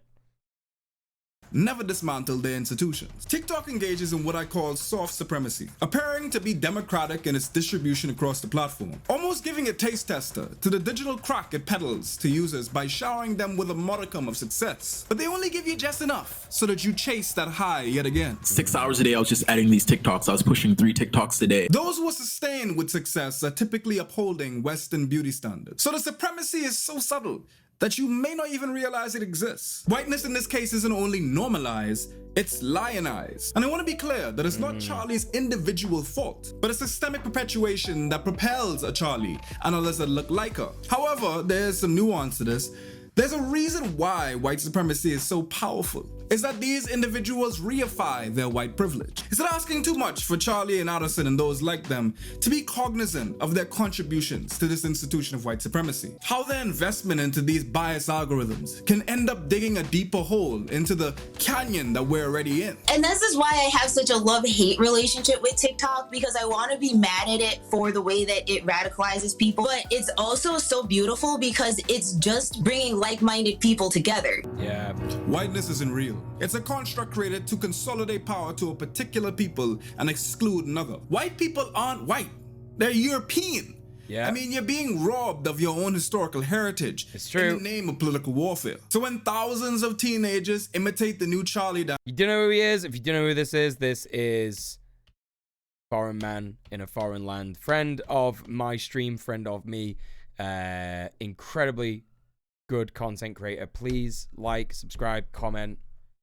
And yeah, that is so fucking true. Like, it is like, in trying to call ourselves white, like, you know, the hierarchical world wants us to, and, you know, people who aren't white, you know, whatever way you want to call it, like the whiteness scale, do you know what I mean? Like, absolutely based human with rad video essay. That's right, yeah. Some guy said whiteness isn't real ages ago, and it struck so hard. It's something that I've said on this show, right? And because I got told that a long time ago, like maybe like a year and a half ago, and I was like struggling to process it. Do you know what I mean? Because obviously when you're white, you're like, is that what does that mean? Like, it's not real. Like, I am white. Like, you look at yourself and you're like, I am white. But that's how powerful the imagination is, because you're not white, are you? You're like a cream color or some shit. Do you know what I mean? Like, very off beige, you know. And some white people aren't even that color, you know. So like the idea that we're like applying colors to people, and black people are never black. Do you know what I mean? It's literally just like, what the fuck is this nonsense? What is that nonsense, right? Moldy beige with pink bits, right? Yeah, it's a constructed category. Absolutely, yeah, that's absolutely it. The only people who care about whiteness to a serious extent are the most regressive wankers. Yeah, that's right. Yeah, absolutely. Like, who fucking cares? Like, who cares about how, like, white anyone is and shit like that? Like, it fucking sucks. All it does is feed racism, innit? Yeah, and European doesn't even equal all Europeans. As with other peoples, there are different ethnicities. That's where anti-Slavic sentiment, for example, in Germany comes from. Yeah, we have that in the UK too. We have that as well, like, what would you call it? What else do we have in the UK? Like, no, well, years ago, it would have been in the UK. Decades ago, like 100 years ago, like Italians, maybe not even that long, maybe like 50, 60 years ago, Italians weren't considered white. They were like swarthy, which basically just means dark. Like, you ever hear about like the Blackface parade in Holland and in the Netherlands? Zwart Piet basically means Black Peter, and zwart is Dutch for like swarthy, right? That's what it is. So there you go. And they just, you know, they called Italians swarthy. You have that in Belgium too, Vord? Oh, damn, that sucks. Oh, you're talking about Italian immigrants, right? You had tons of Italian immigrants who were mine workers. Yeah. As Doctor Who said, look at you, Rose, all pink and yellow. Yeah, literally, innit? I remember reading something, like, years ago. And it was by a black person. It was by a black woman, I think. I can't remember for the life of me who it was, but it was literally like, white people have got the gall to call us colored when they're the ones that are always changing fucking color all the time. And it said shit like, we go blue when we get like when we go cold and shit like that, or we like go red if we get like angry and shit.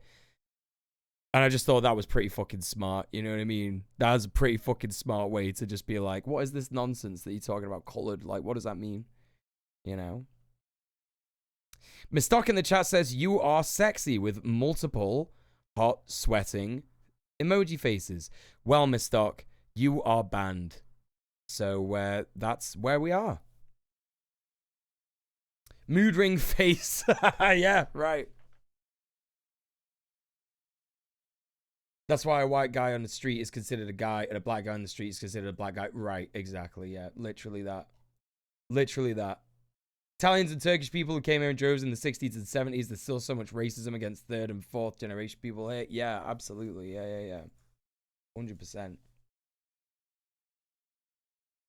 Like, it's so ridiculous. It's like, you see that shit. Right.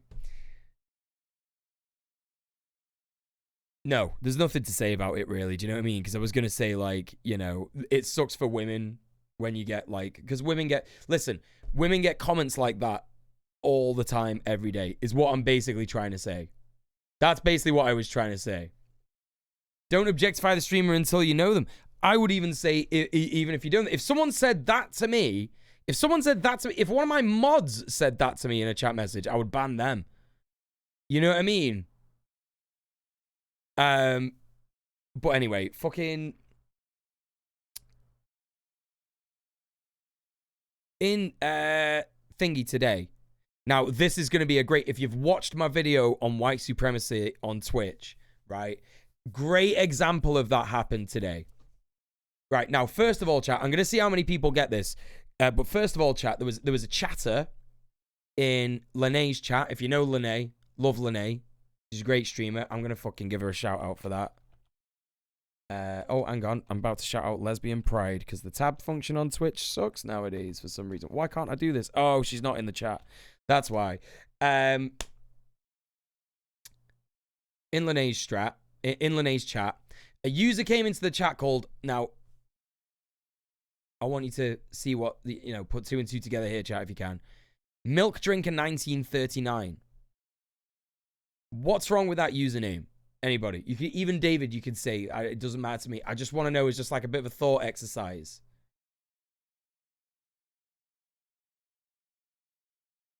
Right, it's yikes. Okay, why is it yikes? Yeah. So people know why it's yikes. Yeah. Yeah, Milk in 1939, yeah. 1939 sounds like a red flag, Because you know what happened? That's right, 1939, Adrenaline got that part. You know? Start of World War II. And Milk, a fascist dog whistle. They tried to make it a neo-Nazi thing, right? Absolutely. Yeah, the milk means white, basically. Like loving white shit, right? Yeah, absolutely. And this person came into the chat. Now, the mods knew about this. They were like, that feels a bit weird. Like, to be fair, they didn't quite know why they were suspicious about this guy, but they had already tagged him as like a suspicious user, right? And the guy came in today. He'd only been in the chat once before and said like 2 things, and I think Lenny missed it. But then like he came in today and said, hello, you look a little tired today. Is everything okay? Now, for a start, that guy's being a creep. You know what I mean? That guy's being a fucking creep. And he's saying, is everything okay with Lenny? Because he wants to, like, talk to a girl, right? Or maybe he wants to practice talking to a girl. Because that's what a lot of these nerds do as well, by the way. You know, a lot of these nerds know they're going to get banned. They're just trying to see what they could get away with, right? And so this guy is like this, and obviously the ban, you know, the mods are just like, don't say shit like that. That's fucking awful. That's fucking disgusting. You know what I mean? I know a few other streamers who get the you look tired thing. I bet they're all women. Because nobody ever says that about a dude. No one ever fucking says that about a dude. Ever. I've never heard anyone say that to a dude. If there are any dude streamers that's happened, David, if it's happened to you, hold my hands up. But not saying that. Lene, is Lene Latina? Is she's Scandinavian? No, Lenny is Dutch. She's from the weed country, right? The country made of weed. They have a weed language. They're all made of weed. They smoke too much of it, they die. Like, that's what they do in Holland. You never get that. Yeah, dudes don't get that. Dudes don't get that shit. I can't stand comments of any kind of my appearance. Compliments, nothing. Yeah, exactly. It's not good. It's not good. It's not a good way to introduce yourself. It's not a good thing to do. You know? Yeah, saying that, I don't mind if a chat member has been here for a while and says, your beard is looking well nice today, or like, you're looking great today, something like that, that's lovely. Do you know what I mean? I feel like that, I don't want to speak for every single other streamer out there, but I feel like most streamers, men and women, would be okay with that. If you just went in and you thought like, oh shit, this person's looking great today. Or they could do with a compliment, right? You know? but like specifically commenting on like something about their appearance, whether it be they're tired or whether it's that they've got like, you know, whatever, right? The only dude it happens to is Sleepy Dan, and that's because it's the physical embodiment of sleepiness. Yeah, that's right, but it's in his name, innit? Yeah, it's in his name. Oh, that is fucking funny. Yeah, of course it happens to Dan. Of course it does. Of course it does. Fucking sleepy cunt. If you don't know Sleepy Dan, right, Sleepy Dan's a lovely guy. We've raided him before. And he banned someone for talking shit or something. I don't know what it was. And the unban request was this person had just said sleepy cunt 15 times. Oh, fuck. I fucking... People on Twitch, man. I swear to God. Holy fucking shit. You should see what I've had as the first couple streams as a trans woman. Oh, absolutely. Listen, I know a bunch of trans streamers. Yeah, I've seen that shit. I've seen the most horrific shit directed towards trans women. Yeah, it is not good. Not good. Yeah, absolutely. And you know, it comes from misogyny as well. Right? I'm one of those based guys that when I say women, I actually mean like all women. You know what I mean? And of course it happens to non-binary people as well, right? Of course it does. Just like, you know, and like trans women have like spoken about this. I know Sophie's spoken about this like multiple times. She's spoken about it with me in person. She's spoken about it like on videos and stuff. And like, you know, when you know, she realized all of a sudden, like, you know, people were treating her like a woman because she is a woman, right?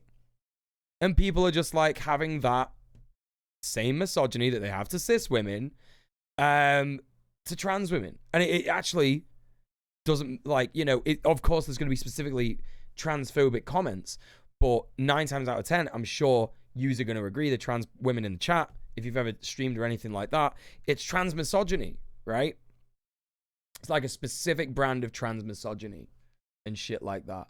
Obviously, don't let me speak for you, but it's just what I've observed and what I've heard Sophie talk about.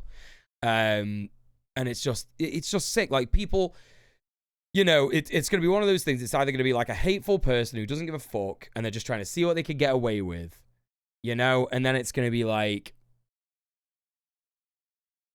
just people who don't know how to speak to people, but that they're going to be in the very latter of the category, you know what I mean? Trans misogynists are a strange breed. Well, yeah, it seems to be where like most transphobia comes from as well, right? Every time one of your tweets or replies blows up, I get the worst of shit. Yeah, I imagine, yeah. Fucking nightmare, honestly. Dance in order to get a paucity of TikTok traction, they're reifying whiteness and commodifying it in a very compelling way, to the point where whiteness feels unintrusive, whiteness feels comfortable, thus making anything that isn't white feel forced, feel unnatural, which is why you hear Caucasians clamoring about why their favorite character is now black or queer. Why do these cartoons have to be so political? And many will write off these observations as, it's not that deep, it's Bambi. However, in the context of culture, what happens when Charlie... I've just realized that someone did a hydrate redeem ages ago. I fucking love ADHD. Right, back in a sec, back in a sec.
Sorry, I had a wee as well.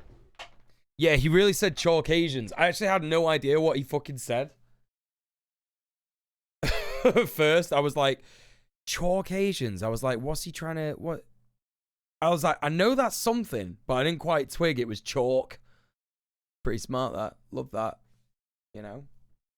Love the old gamer logic of two races, white and political. Yeah, that's right, yeah. Dance is a dance. Other black women of whose name you probably don't even remember at this point. The choreography loses context and simply becomes content. And I grew up in a very white town, and rap music or like AAV, when it starts to pop up in like suburban areas, just white kids doing it, it's like that's a totally real thing that happens all the time. Weirdly like disconnected it is from just actual black people and what they're saying and what they're portraying or what they're making in their art. It's like, I've seen that too. It's so like, it's so hard to not like it when a white woman or like a white man is saying something like, you know, just like I don't even want to do it because it's so cringe when people do it. Like I used to do it. I used to do it all the time, right? I never did the whole like African American, sorry. You know, AAVE thing. Like I never did like an African American woman's accent, you know, like people do. I ain't got no time for that and shit like that. I always thought that was cringe. But in the UK, what I used to do was foreign's accent, like Caribbean accent. So not necessarily African American, you know, Caribbean, basically like Afro-Caribbean and you know, British Caribbean. I'm around a lot of white people who use AV and some of it's even wormed its way into your vocab. You don't even realize it. Like so many people do it.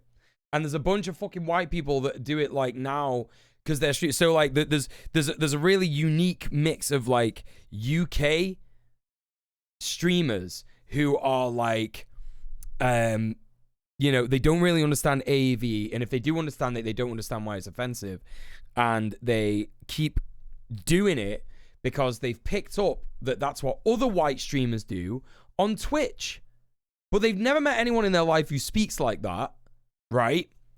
And you hear it all the time, like you hear it all the time, and I'm like, oh, this is so cringe. I just want to tell them like, stop doing it. You know what I mean? It's like, oh fuck. Remember when Ali G was the parody example of it and a load of white kids just unironically got into it and didn't understand why? Literally. He even says in that movie, he's clearly a white guy, and he even says in that movie, is it because I is black? Like, how did people not get that? I got that and I was younger, but I still did use a bit of fucking, you know, Afro-Caribbean lingo and shit because, you know, vernacular English, because, you know, it's just what everybody says. Every gay person got called a batty boy, and you would put the twin, like the fucking what would you call it when the vocal inflection on that too, right? You know, to sound like you're saying it in patois and shit. Not good. Generally don't know what AAV means. It means African American Vernacular English, right?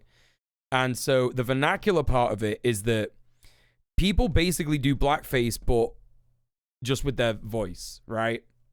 Where they're like, oh, you know, like the Khadija Mboy's got a great video on, I don't think it's AAV specifically, but it's digital blackface. But like, she talks about a bunch of different stereotypes that people have about black people in the USA. So like, you know, the father that's not there, the aggressive women, like every single black woman is aggressive and like, you know, extremely matriarchal and like, you know, always obese as well. Like like fat phobia is like a huge thing that like intersects with anti-black racism as well. And like, so people will like do that voice of like, I ain't got time for that and shit like that. You know, these like common memes that were like basically black people, but white people will say it. Oh, it's just so cringe. It's just extremely cringe when they do that, because they're basically using it. They're not just saying it like that. They're also using it in the manner that like, oh, I'm gonna invoke the aggressive black woman here, right? When they say, I ain't got time for that. They're like saying, I'm being toxic about this, in the same way that an angry black woman would be toxic about this in our fucking racist, anti-black made-up head, right? People use AAV to sound cool and get clout, so black people use it because it's their culture. Get discriminated against because of it. Yeah, absolutely. That's it. You know, like white people are out here using that shit. No problem. And nothing happens to them because of it. Right? At the very least, they you know, if they're a big fucking dickhead about it, they get cancelled on Twitter or some shit, right? But no consequences. But those stereotypes affect black people who actually do speak that way all the time. It's just so bad. You're very conscious when people are appropriating stuff, especially if I know them nowadays. Yeah, it's not bad. The Shaniqua stereotype, yes. Like, that is like a huge, like, the Shaniqua. When you hear someone, like, talking about Shaniqua, but they don't actually know someone called Shaniqua, right? That is, like, a huge red flag. Because that is, like, a big white supremacist meme. White people getting dreadlocks to be cool and quirky. Black people get in trouble at work and school for wearing their cultural hairstyles. Yep, that's right. We saw a lot of white guys with locks at the Nine Inch Nails concert, like a lot. Like it was like a smorgasbord of white guys with dreads. Oh, by the way, if anyone's wondering, on the topic of dreadlocks, FD actually messaged me and Kira in the Red Planet Discord because he'd watched both of our streams where we were reacting to his content. And he did answer the question that the chat was asking, where someone said, should we not use the word dreads at all? Like, even like, you know, to refer to like, you know, a Bob Marley song like Natty Dread or something. And he said, the term dreadlocks, people aren't going to find it generally offensive. It makes sense to stick to locks in general, but, you know, it is just, you know, it's not a huge thing, basically, he said. So yeah, good to know, right? But it's important to be aware of it. And the he didn't say this specifically, but I would say it's probably still important to be aware if, you know, the etymology of the word is, you know, about being fearful of black people with that hairstyle, you know, and African people with that hairstyle, then you are going to, you know, you're going to do well to remember that, basically. Part of my autism is adopting accents for places I've lived, or for my ex from Carolina, but never other cultures. Yeah, for sure. That's a whole thing. That's a whole thing. I did the same with the Mancunian accent, which I don't really have a lot of nowadays. You could probably still hear it if you're in the UK. You could probably tell I'm a Manc. But, you know, other than that. Anyway, let's get back to the video. It's taking something and making it this insular thing. Kiara Wilson, bored in the house and in the house bored, took to TikTok to create choreography to Megan Thee Stallion Savage. I actually need to listen to some of Foreign's tunes. If Foreign's making tunes and I've not heard them, what the fuck am I doing with my life? Dance infected users that replicated it, and ultimately had Megan herself using that very choreography in her live performances. That's the hallmark version of Kiara's story. What really happened is Kiara did that dance on TikTok a bunch of times until Charlie came and made the dance famous by doing it herself. The story is a capitalist dystopia because Kiara is absolutely alienated from her own labor, and this disproportionate distribution of success is stark among— That's so good. Alienated from your own labor. Oh my god, yes.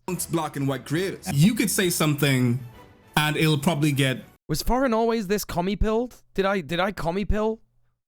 Did I commie pill Foreign a little bit? Hell yeah, let's fucking go. Let's fucking go. Comrade Foreign. 10k views or something like that, but like if the same person says what you're saying and they're white— Nah, I think he was always this like commie pill, to be honest. That'll go. Yeah. So have you like experienced that? Yeah, 100% I've experienced that. I was about to be like, I don't know, but yeah, I have. I mean, there are two trends that I created on TikTok last year, and in both of the cases, I made the initial joke, and then a white person recreated. Nah, he's a political science major. Like, he fucking, you know. He's red marks and shit like that. Like they've told him all that shit. Definitely. Almost identical joke in the video. His collabs with Andrewism, yeah, absolutely, yeah, absolutely. They did way better. So yes, comedic imperialism. Well, we'll get to ask him. Listen, chat, these are all questions that you can literally ask for him when he comes back on the stream. Save them, write them down. Or maybe you know what? He's probably going to be watching this stream anyway. But the method of meritocracy subtly suggests that this is a post-race platform. Unfortunately, we know better than to believe that since we had a black president, that these racial biases aren't baked into the literal foundation of America. TikTok has also been a place where political discourse like this can ensue. Well, yeah, he literally said that, Survived, when he came on the stream, that he didn't want to be, like, doing political content. It was just, like, other stuff. You know. I think for some reasons he wouldn't want to be too controversial starting out. Yeah. Foreign, reveal thyself in chat. Don't ever do that, by the way. Like, if you're a streamer, like, you making a joke about it in chat is fine. Just to point that out, Adrenaline. I'm not having to go at you. But, like, if you are, like, a streamer and you think that someone is, like, lurking in your stream, or you know, like, you could check the users in chat thing, right? But if you're a streamer, never, ever, ever have that open. Just look at fucking chat, honestly. Yeah, don't call out your lurkers. It's such a bad thing. You know? Message for future foreign man. Hope you're having a great day. Same, actually, yeah. Yeah, because, like, I do that a bunch. Like, I lurk in channels a bunch. Like, I was lurking in Rob Rousseau's stream until he said, you know. And I like surprising streamers as well, that I've been lurking there for a while. And I'll be like, yeah, you know, this is a cool conversation you were having about X like an hour ago. And they'll be like, what? I love that shit. All right, B. See you later, lovely. Until he casts stun on you. Wait, what? What happened? Oh, yeah, he did. He did do that. Rob Rousseau did do that, yeah. Right-wingers who make video essays always look like serial businessmen and then don't know their shit. Leftists making videos all look like a buddy crashing on your couch and having 36 science degrees. That's true. That's literally true. I have the craziest story. Okay, back in the day, there was something called Polytalk, right? Which was basically like a whole bunch of these creators, POC creators predominantly, that just talked about politics. During the months of like last year, during the months of like June to August, the feds did a sweep. You know what I mean? Like, you know what I mean? Like, nigga, I got taken down 5 times. Polytalk was just destroyed. And I feel like that was a targeted attack. Because every time I got taken down was for minority safety. Because I showed my shoulders, apparently. The platform has transformed from dances to discussion, which has allowed for an audience that typically wouldn't watch a video essay as long as this one to participate and engage in ideas they otherwise wouldn't. But this social media phenomenon has brought to light some other interesting aspects as well. I remember when somebody recommended, it was years ago this. Does anyone know that streamer Bastion? Like a debate guy. Someone like recommended Bastion to me. And is that his name? I might be thinking of a different guy. Is it Bastion? He's like a centrist guy. But someone tried to tell me he was a leftist. Right? Is it Bastien or Bastiat? I'm gonna have to see if this is actually the right person.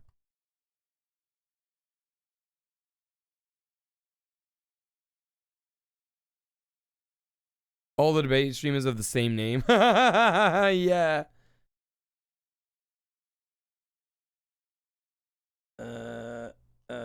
Okay, I don't know if it's that guy. I don't know if it's that Bastiat. Oh, I think you might be right, Queen Laura. Is it Bastiat? It is. He's a neo-lib. Yeah, this guy. He's a neo-lib. Hey, Vogelvies, what's going on? Yeah, it's Bastiat. Yeah. So someone tried to tell me he was a leftist. And I never watched any of his content. And I just, like, followed him. And I went on his stream. right? And he's wearing a suit. And I was like, that's not a leftist. No fucking way. And then he said the most unhinged shit I've ever fucking heard about, like, what was it? I can hardly even remember it, because then after that, I just saw loads of, like, absurd neoliberal takes about, like, the third world and all that. Like, I'm just, you know, but yeah, you're right. Leftoids are literally so cool. Like, you're never going to see a leftist wearing a suit. That's why Morpin is, yeah, that's why Morpin is fucked. No, it's not Morpin. It is literally just a guy called Bastiat. It's Morpin syndrome. Like, wearing a suit just makes you, like, 1,000% uncool. Like, I hate wearing suits at weddings. I hate that, men haven't figured out a way to look cool at weddings yet that doesn't involve wearing, like, a disgusting suit. There are some cool men out there who will wear, like, a flowery suit, which is nice. I like that shit. I'd like to get a flowery suit, to be honest. The Morpin sweep. Kilts are good, that's true. I like a kilt. I like seeing a kilt. Gotta be careful with that, though, because not every Scottish person is based, you know what I mean? You can wear suits if that gives... Listen, you can wear a suit if it gives you gender euphoria. Listen. That's fucking fine. You know? As a mass-presenting person, I'd like some other options than a suit. Yeah, that's right. Is anything the right is obsessed with? It's people who control what is leftism in the public mind. Yeah, they do. They do hate that. I wear a suit, but it's different for lesbians. Yes, it is. It is.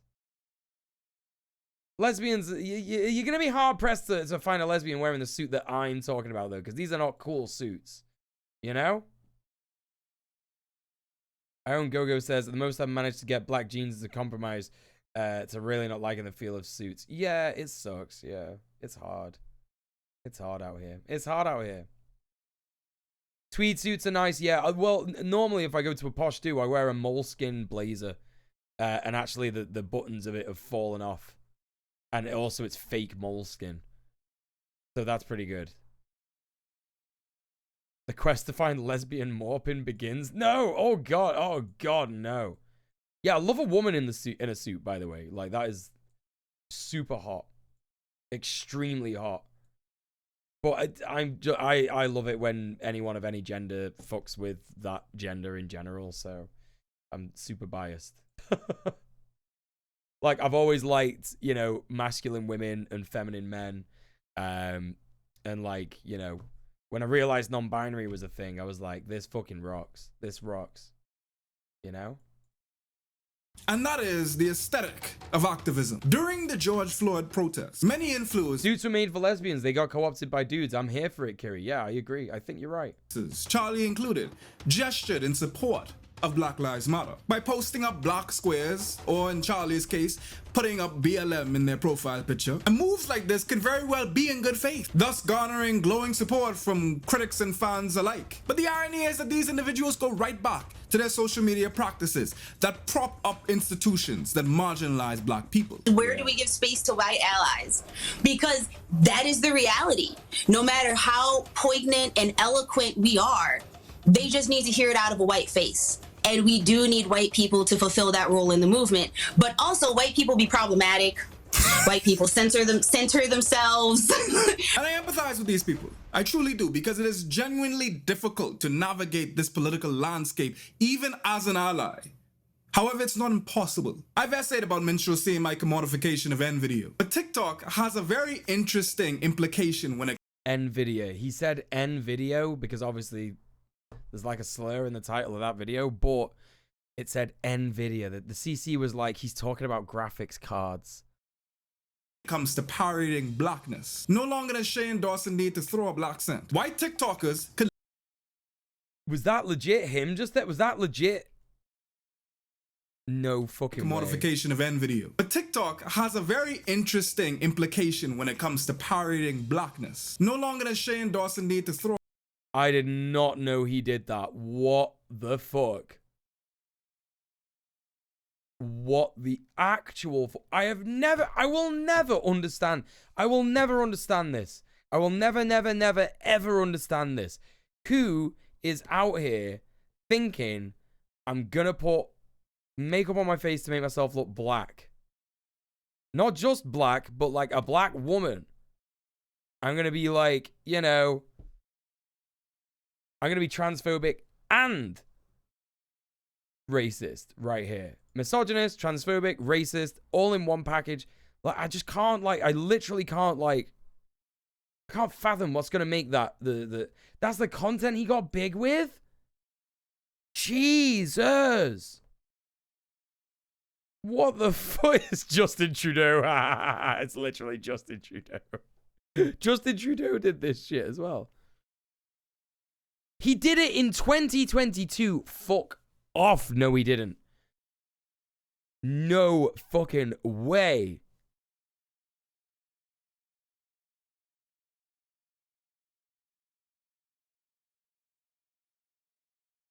That's so fucked. It's literally Crowder content, yeah. Oh, it was like 2010. Oh, I was gonna say 2022. Fucking hell. Well, like, even back then, like, you know about, like, listen, if you're a white person, you know about blackface. Maybe not, like, to the extent that, like, you know, the knowledge of it and how bad it is and shit like that, and, like, you might not know all those things, because obviously some people don't. But just, like, you know, like, you know that it's, like, that's some ancient racism. Like, ancient, deep, horrible racism, like, really fucked up shit. You know what I mean? Even when you're making, like, jokes about, you know, black people and shit like that, like, you know, doing the fucking, like, because obviously, like, loads of people did those. Even though I grew up in, like, a multicultural school, I still did that shit. But you know that, like, blackface is like, you can't do that, bro. Like, you can't do, you know what I mean? Fuck, I just have no concept of just adults, like, in 2010. In 2010, maybe any time past, like, the 80s. I'm just like, what the fuck? How can you think that that's all right? A black scent. White TikTokers could literally use a sound created by a black voice and simply lip sync it, which allows these white creators to circumvent the pain and the marginalization that the black creators that actually did the voice have to go through in real. When will black mimes stop appropriating our culture? Is that something someone has said? What the fuck? I was watching a Mark video yesterday and he said he's a big fan of Blackface Morris dancing. No, he didn't. Shut the fuck up. Shut the fuck up right now. Or post the video in the chat. You got 3 minutes. No fucking way. Foreign label timestamps on this video. The one is called Neo Minstrels. Right. I believe that. Dawson was stationed in an AFB in Enid, Oklahoma. He knew blackface was fucked. Right. It always blows my mind thinking how long Little Britain got away with it and how many people want it back still. Oh, yeah, for sure. Yeah. Absolutely. Extremely messed up. Like, when I watched that as, like, a kid, my head did not, like, connect the dots, so to speak. Right? It's so stupid when I think back at it. Same with the Mighty Boosh. There's so much of it in UK telly. Do you know what I mean? Racism is pretty popular in this country. Yeah, it is. It is. Little Britain made life worse for every minority in this country. Yeah, absolutely. There was everything in that show. It was so offensive. You got a bunch of filtered jokes. Oh, just don't even bother. It's just so bad. There's nothing good in it. There is nothing good in it. There is nothing to be gained from going back, even to analyze it. You know what I mean? Both Little Britain guys are celebrated children's authors. Yeah, it's not. Yeah. I mean, you know, Matt. What's his name? I only know him as George Dawes. Matt Lucas. Matt Lucas was pretty famous before he did Little Britain. So, you know. But he's extra famous now, and that sucks because of Little Britain. So bad. Life as well as on the platform. And the white TikTokers skip straight to the fame, straight to the success, and divorce it of black people, of black pain. It is akin to a Kim Kardashian appropriating the features of black women, the very features that black women are degraded for. Wait, what was fucked about the Mighty Boosh? Genuinely asking. Okay, Queen Laura, let me blow your fucking mind. Let me blow your fucking mind.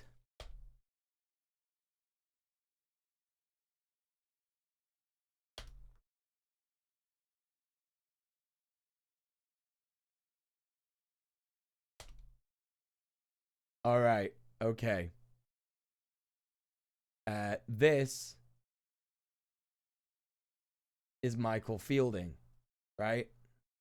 This is Michael Fielding. Michael Fielding, as you can see from the Wikipedia excerpt here, a British comedian and actor known for his role as Naboo in the British surreal comedy The Mighty Boosh. Right? Guy's looking pretty white, isn't he? Because he is white. And this guy, dressed up like this,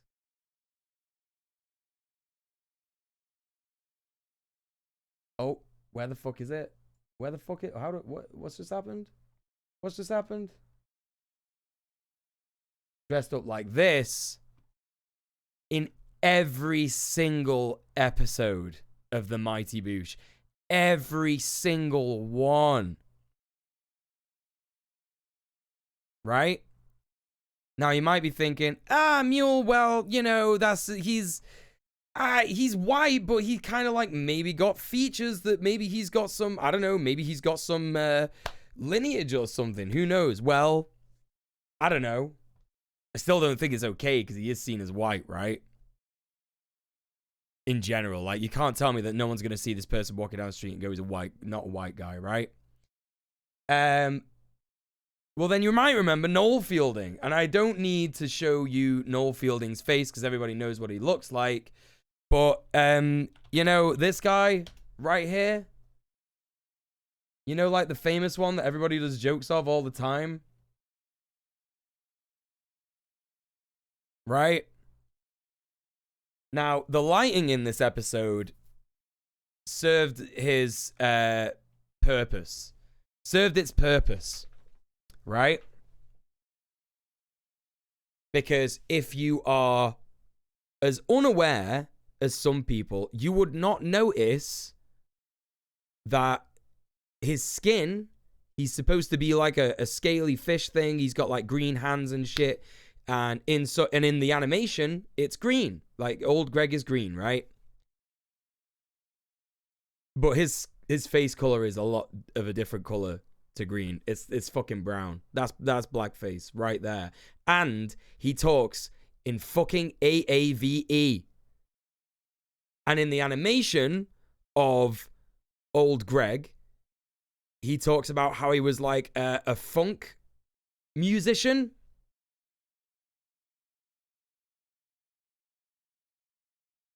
Fucking, how the fuck did we not even see that? Because we're white, innit? Do you know what I mean? It's because we're white. That was the Innsmouth thing, right? Wait, what are you on about? The Innsmouth thing? I don't know. So we got that. Then also, even more on the nose because, you know, what is it now? Because old Greg, he had like it was like an African-American accent, right, from the 70s, but it did have like an edge to it that made it sound like he was trying to be funny or like a bit weird. So like maybe the lighting, you missed that, and maybe the voice, you missed that too, right? Well, let me tell you about the spirit of jazz. Yeah, you just can't.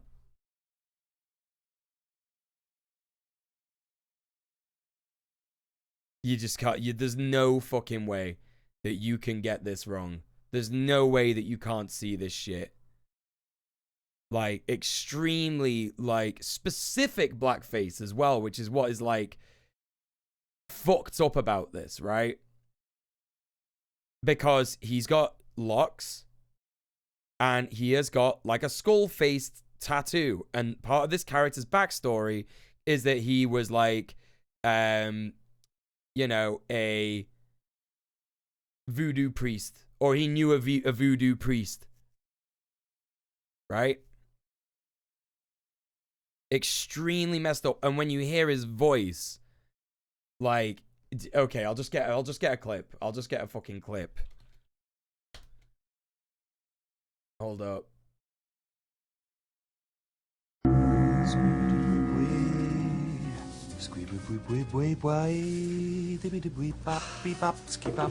Get yourself out of here, Howard. Don't you have a home? Hold up. This is a jazz club, yeah? Yeah?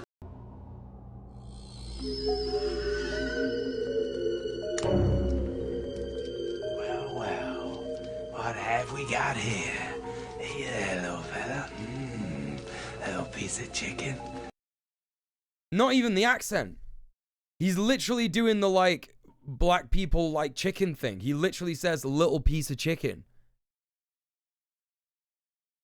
Extremely fucked. Extremely fucked. Yeah. How the extremely fucked vibes. Right? And then some people, yeah, how did he manage this shit? How did they manage this shit? It's because the BBC is a fucking institutionally racist organization. Just like it's institutionally transphobic, just like it's institutionally ableist. Horrific. Yeah, it was a noughties series. Yeah, the noughties. Yeah. Every time I learned something about new about shows, I used to watch it, and that was super racist, and I didn't notice. By the way, extreme apologies to any fucking trans people in the chat. Well, not extreme apologies, because I'm going to make your day worse by saying this, I think. Old Greg jokes, specifically, going back to old Greg here, jokes about having a mangina.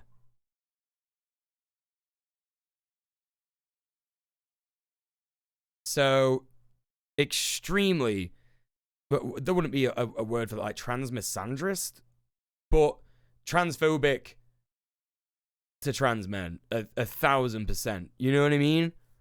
Like a man, like extremely transphobic thing to like joke about, right?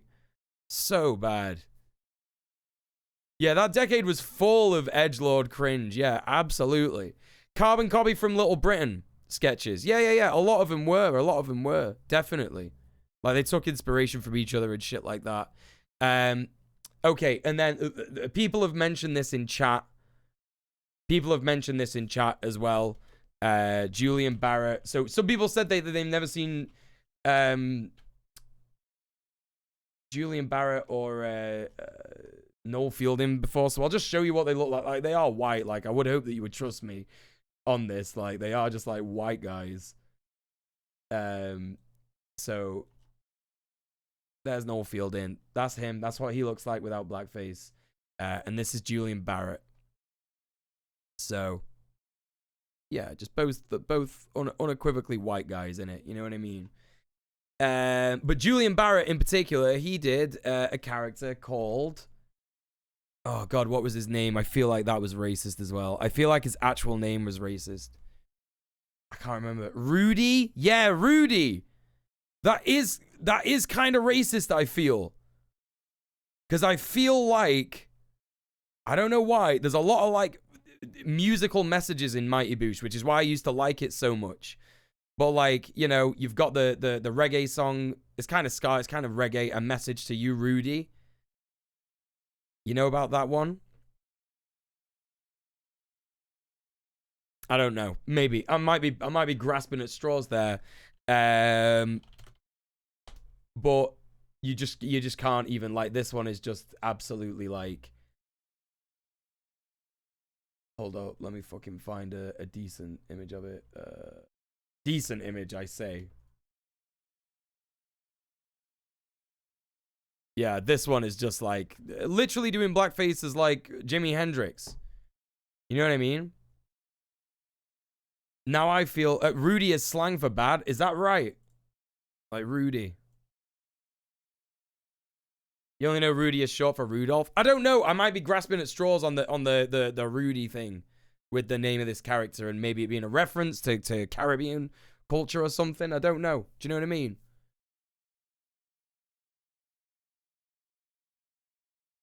Noel Fielding, a guy so incredibly white, he hosted the Great British Bake Off.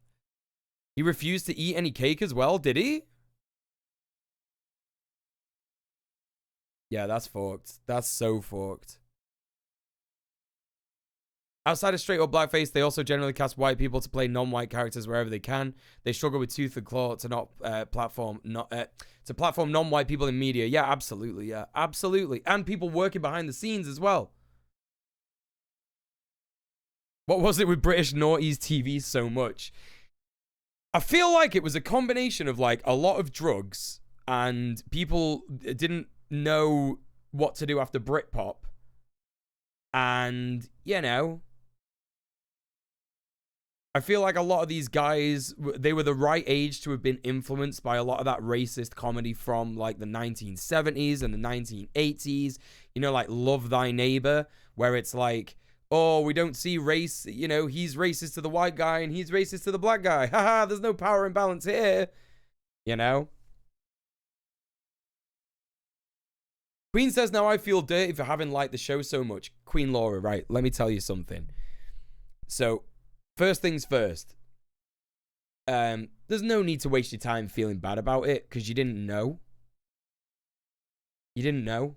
You had no idea. And I'm not attacking you with all this. I'm actually telling you about this because this was something that affected me deeply when I found out. Right? It affected me deeply because this show got me through some extremely hard times.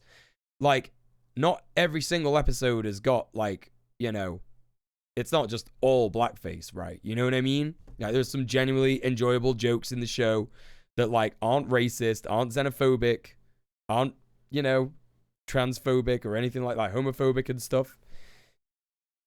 But at the same time, it's just something that I just didn't even notice. And we don't notice these things because as white people, we're conditioned to not notice these things, right? We're alienated from black people so much. The divide between white and black people is so big. You know, understanding culture, not just black people, people of color in general, right? You know. And yeah, you know, if you're a white man, you know this. It's all structural shit. Like, if you're a white person, you're just not gonna... That's how whiteness replicates itself. Right, exactly. Right, exactly, Nyeka Noise. Yeah, there's a time where everybody was like, racism is over, homophobia is solved, we're all colorblind, we can make offensive jokes. Yeah, I think you're right, but like, it wasn't everybody. It was just white people that thought that, right? Maybe not every single one, but like majoritively, right? You know? So fucked. As for transphobia, I grew up on Dave Chappelle and likewise comedians. Nowadays, I know better to blindly trust someone's integrity. Well, I think, like, you've just got to be extremely critical of what someone is going to say in a public position like that, right?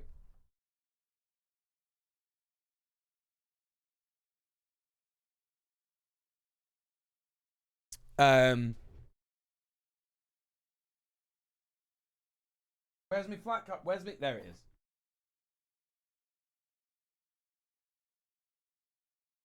On the subject of blackface, Cat Made Entirely of Urine did post us the link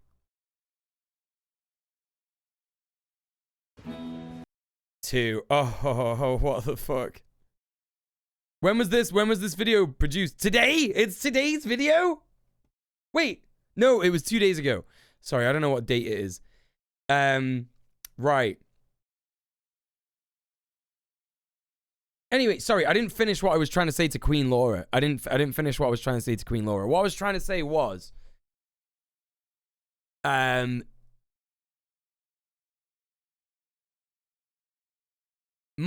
people don't get anything about us feeling, they don't get any benefit from us self-flagellating over past mistakes, right? It doesn't help anybody. Like, you know, I don't know much about you, but like, you know, I don't know if you're a marginalized person yourself. I feel like you might have mentioned that you're trans. I might have got that wrong. I don't know. But like, you know, as a queer person, I could definitely say like, I know that like if I told someone they were being biphobic and they were like, oh, I feel terrible about that, I would be like, yo, shut up. I'm the most biphobic motherfucker in the room. I was so biphobic to myself. Like, we We fucking hate ourselves when we're figuring out our, you know, our imagination. We hate ourselves because we imagine that we are like wrong for feeling the way that we feel, right? You know what I mean? Like we construct these like coping mechanisms in order to deal with who we are and shit like that. The same's probably not the same for black people, but like black people have said this before. You know, they don't gain anything by white people going, I'm gonna punch myself 50 times in the arm for liking the Mighty Boosh. No one cares. And I know that you just mentioned it. But like, I do really want to, because, you know, my community is about positivity, right? It's about positivity. And part of that positivity is loving yourself. And I don't want anybody to waste the time. Unless you've been a literal, like, you know, harasser, you know, or like saying the N-word like all the time at black people and shit like that, like being like actively racist, trying to further the racist movement. If you've made mistakes in the past and you've gone, oh fuck, like brilliant, like I'm done now, I'm not doing any of that anymore, like fucking sick. Don't beat yourself up, like shit, you know, the context of what you did and how you punish yourself for it, you know, it, of course matters. Like, you know, you're gonna feel a lot worse if you were like, do you know what I mean? What if you did it tactically? I don't know. I've never tactically dropped an N-word, so you know what I mean. You'll have to ask all the better leftists who do that all the time how that goes. Yeah, stop the bad behaviors, apologize for them and do better. What I'm trying to say is, like, on the grand scheme of things, watching a show like The Mighty Boosh, and because you're white, not understanding why what they're doing is bad. Because here's the thing, like, they've done blackface in, like, a unique way, haven't they? From what I've showed you, like, look at all these different things, like, you know, like, impersonating an Indian person, like a Sikh person, that's actually quite rare. Like, you don't really see that much unless you're Justin Trudeau. The old Greg thing, again, it's like maybe the lighting, you didn't quite figure it out or something like that. Do you know what I mean? With this guy, there's no excuses. We should have known. We should have known. However, what I do want to point out about the actual, like, legit, like, taking the piss out of African-American people, right? Like, in blackface, what I want to point out, basically what I'm saying is, they're not doing what's known as traditional, like, minstrel blackface, right? So it's not like the big bright red lips, and it's not like the big white smile and shit like that, and like the, you know, it's not shoe polish, like, but it is shoe polish here, but he's got like other things going on. He's got like a thing going on, so it makes you think like, yeah, okay, he's a ghost, right? He's a ghost, you know? But then we don't put two and two together and figure out what, like, Noel Fielding was thinking about. Okay, I'll be a ghost and I'll have dreadlocks, because dreadlocks are scary. That's why they're called dreadlocks. Spooky ghost has a spooky hair, right? That's what he's trying to get at. So it's like that kind of thing. It's like a considered blackface, right? It is like, we're going to do this, you know?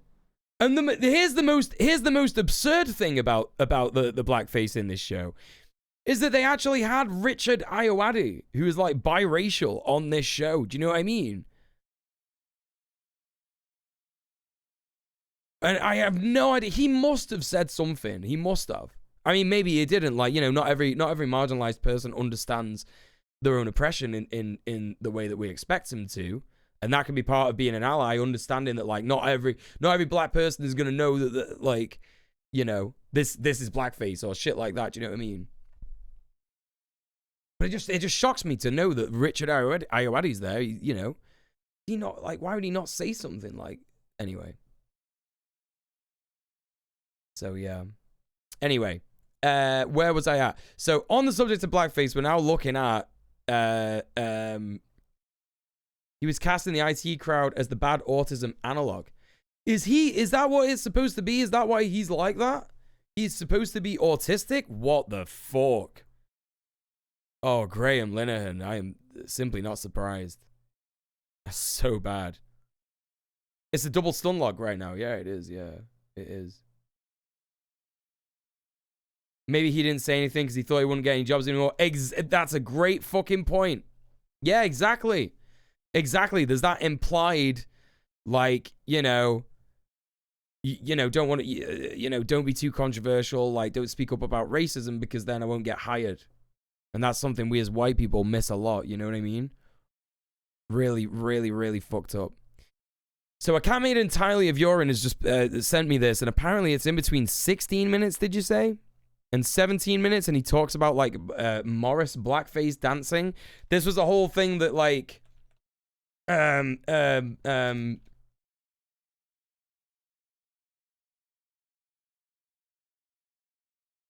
is like a whole thing that came up during Black Lives Matter. People were like, yo, we can't be fucking doing this anymore. Like, we literally just can't be doing this. It's so bad. It's literally just so bad. There are some of them that have, like, okay, so Morris dancing, for a start, is an extremely British thing. It's supposed to be, like, the only,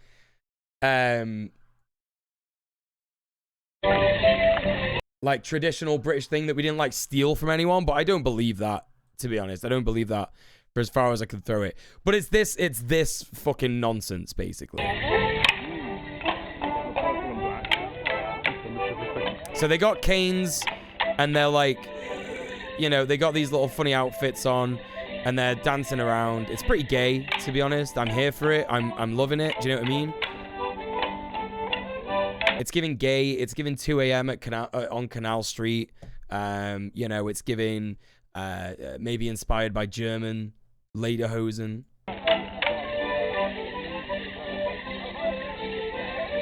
Now, like, this in and of itself, I feel is just, like, fine, right? I feel like that. I don't think this is culturally appropriate from anyone. Like I said, I have my doubts because it's the British after all, right? But I feel like this is literally just like, the British don't shout about this, so they're not proud of it, right? You know what I mean? Do you know what I mean?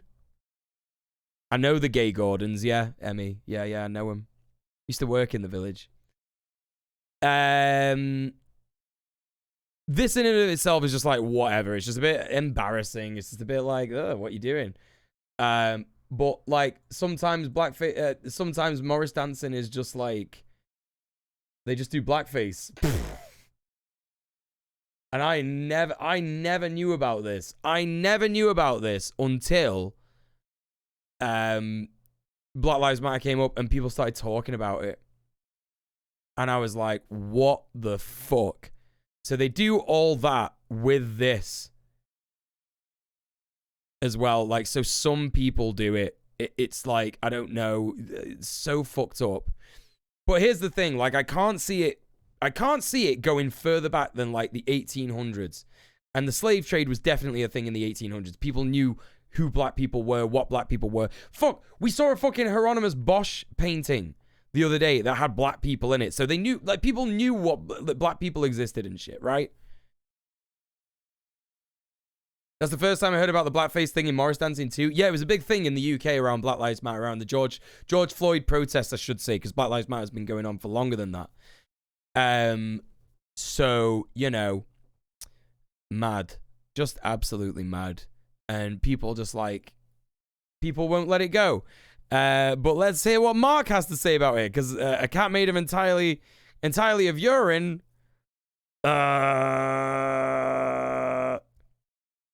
If it's the Dutch thing, no, this is British. This is British. I was talking about the Sinterklaas thing before. It's called Zwart Piet, and it means swarthy Peter, which basically means black Peter in it. Yeah, I actually mentioned that before.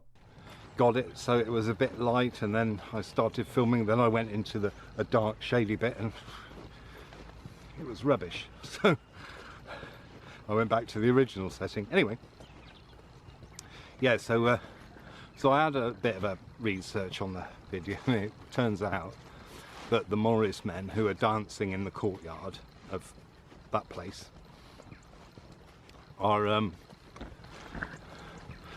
friends of mine. Or were. Some of them were.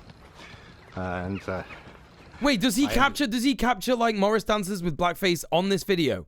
Does he get that? Is that footage in this video? Yep.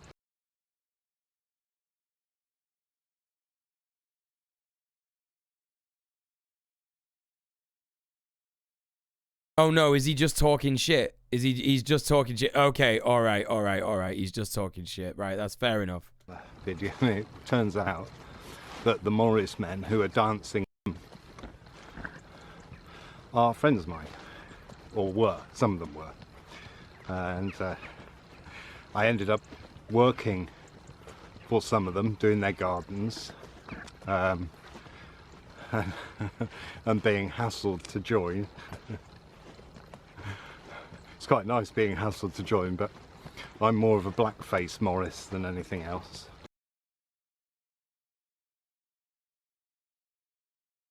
What? What? He just drops that like it's nothing. He just drops that like it's just a very normal thing to say. And being hassled to join.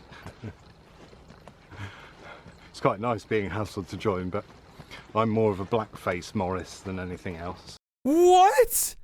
Dude, how can you call yourself an anarchist? It's nice and all, but I prefer the racist one. Oh, yeah, that's not cool. That's not great. He does call himself an anarchist, yeah. Like, we agree, like, checked out his Instagram and everything. And, yeah, so I thought, oh, well, that's... I gotta tell Marina about this.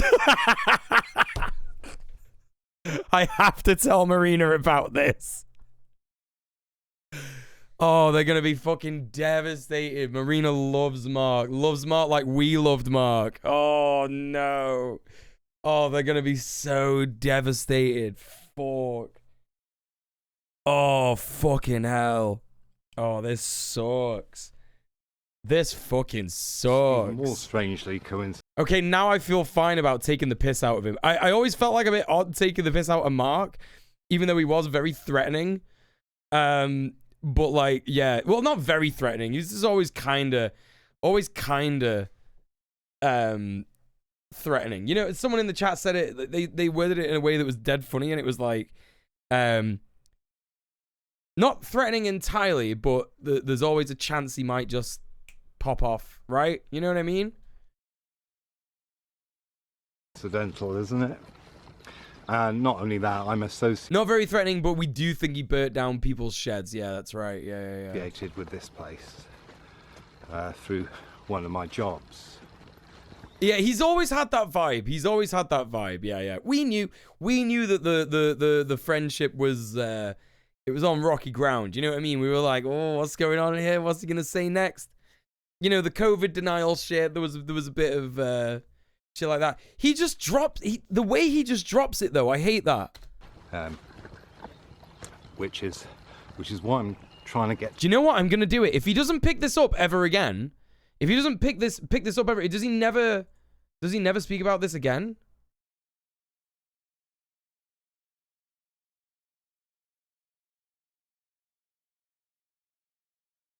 Has anyone asked him? No one has brought this up. No one has brought this up. I'm going to leave a comment. What do you mean by you're more of a fan of Blackface Morris dancing? How has no one brought this up? Because his audience is exclusively crusty white hippies who appropriate other people's culture. That's why. There are no like, yeah, listen, don't brigade this shit, gang. Like, I am asking the question. If he gets back to me, he gets back to me, and I'll tell you. You know? But like, as far as I'm concerned, that's so fucked. To the church. But it's quite hard to find the history because it's not necessarily the church I'm after. Unless, can you have bishops of a church? Even the crustiest old guys know that blackface is wrong. Yeah, but they're like the most likely to just not even notice it. Especially if he just like dropped it like that. You know what I mean? He literally dropped it like it's hot. He just went pop, boom, right there. There you go. Bit of racism. Weird video. He talks about taking a lot of acid and magic mushrooms, about his reincarnations. Okay, we actually have to watch all of this video. We actually have to watch like all of this video. But we're not going to be able to do that tonight. Because I don't have time. But, oh my god. I will wear the beanie for 5 minutes though. I will. I will, Thora. Not even like I know that's not politically correct these days or anything. Yeah, nothing like that. So weird. So weird. Why did he just say that? I have to hear all of this shit. Yeah, not all of them. Some of them want to be able to do it without getting ostracized. That's a good point. Yeah. Good to see padded cell in the recommended. And you can see as well, I have fully watched it. I have fully watched it. You got a lot of points to drop. Fair enough. I'm really hoping he's just off course and he thinks that Blackface Morris dancing is more just like weird Harlequin clowns. That is how a lot of white people defended it, yeah. Because they were like, they tried to say like, oh, look, no, it's fine. Like, there's little patterns that they do and shit like that. And it goes back to the Celts and shit like that. But there's no evidence of it going back to the Celts at all. Like, it's not a thing. You know? And the Celts wore woad anyway, which was like a blue thing. I did see this. Like, I don't know. Like, is this fine? Like, because these guys used to be, apparently they used to be like blackface Morris dancers, but they changed it to blueface. Yeah, right. It's not Celtic. Yeah. Makes me think of white Canadians who self-indigenize. Right. Yeah. To engage with indigenous culture. Yeah, people in the US do that a lot, right? Elizabeth Warren did that, right?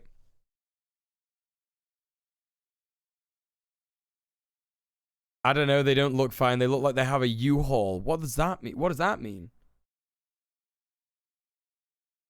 It looks like a biker gang on a Ukraine flag bender. Yeah. If you wear socks when you do blackface, it doesn't count, right? That's the kind of shit he'll be saying, yeah. Yeah, right.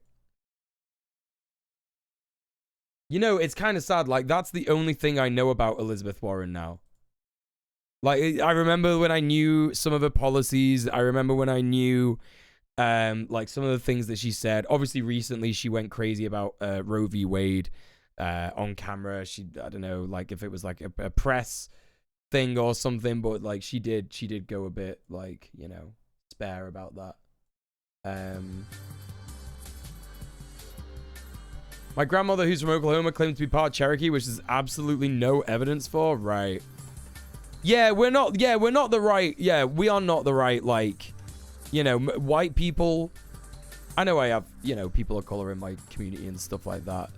But like most of the people here, like white people, yeah, we're not the right judge as to whether like the blue face is okay. That's not for us to say. Anyway. You know what we're going to do? Sorry. You know what we're going to do? We never fucking finished Foreign's video. We've only got 5 minutes left. Let's pull this back a little bit. It's beyond appropriating black people. Straight to the fame. Straight to the success. And divorce it of black people. Of black pain. It is akin to a Kim Kardashian appropriating the features of black women.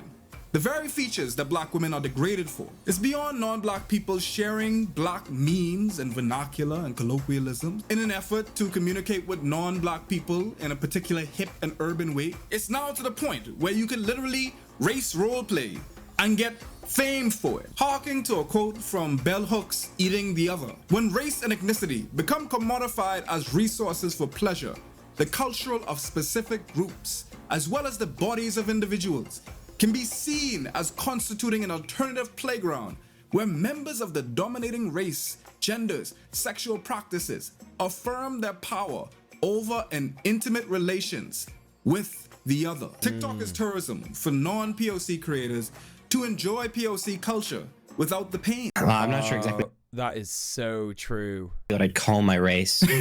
Brown, maybe. Okay, so apparently there was like a sponsored thing there that we just like completely missed pass. Now,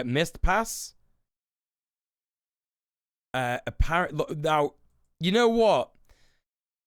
I think I'm gonna get rid of these sponsored content bits, skipping extension thing, because Foreign seems to have like a lot of cool ones that are actually really decent, and they're not just like, he's not just like getting sponsored by fucking Audible or some shit. Do you know what I mean? On the topic of non-POC, something piqued my curiosity on Curiosity Stream. It's literally called Monsieur Mayonnaise. Like Mr. Mayo. It sounds like something I would write. My father is making mayonnaise. He loves making it. And I begin to wonder, why are you always making mayonnaise, Dad? Monsieur Mayonnaise. This is not satirical. I did not make this. It's amazing. You get this and more when you sign up for Curiosity Stream. And the best way to access it is through the smartest bundle in streaming. Curiosity Stream. It's the Curiosity Nebula thing. Yeah. I thought he was like shouting out like a small black creator or something like that. Like I can't remember. Like one YouTuber did that recently, and that was fucking sick. It was like a comic book, I think, or like a media project. It was like black lead and shit like that. I'm sick of being recommended Nebula. Yeah, it's not good. It's not good. It's whatever. Content creators got to get paid, innit? Do you know what I mean? Like if I got paid to make content for Nebula or Curiosity Stream, you better fucking believe I would. Holy shit, you know what I mean? Fucking hell, give me that fucking Nebula money, baby. I am fucking poor. Was it FD that shouted out the comic, the media creation thing? That was sick. That was absolutely sick. Loved that. Hey, Squid, what's going on? Welcome in. I'm sorry, Squid. I'm just about to go. My love. Yeah, see you later, Queen Laura. No worries. I'm gonna go as well. Leftist mean money like everyone, sadly, yep. But listen, 2 cool streamers in the chat. Squidpunk, please go and follow them. A lovely bean. I love Squidpunk a lot. They're my shining child. Very proud of you. I love you, Squid. And Electric Kitty, a phenomenal streamer. Please go and show her some love. I met her at TwitchCon EU. The first ever one, where I had a massive burger and she was so polite, she didn't even say anything. I'm a big eater. Chat. I eat big. And this burger was big. I'm talking big.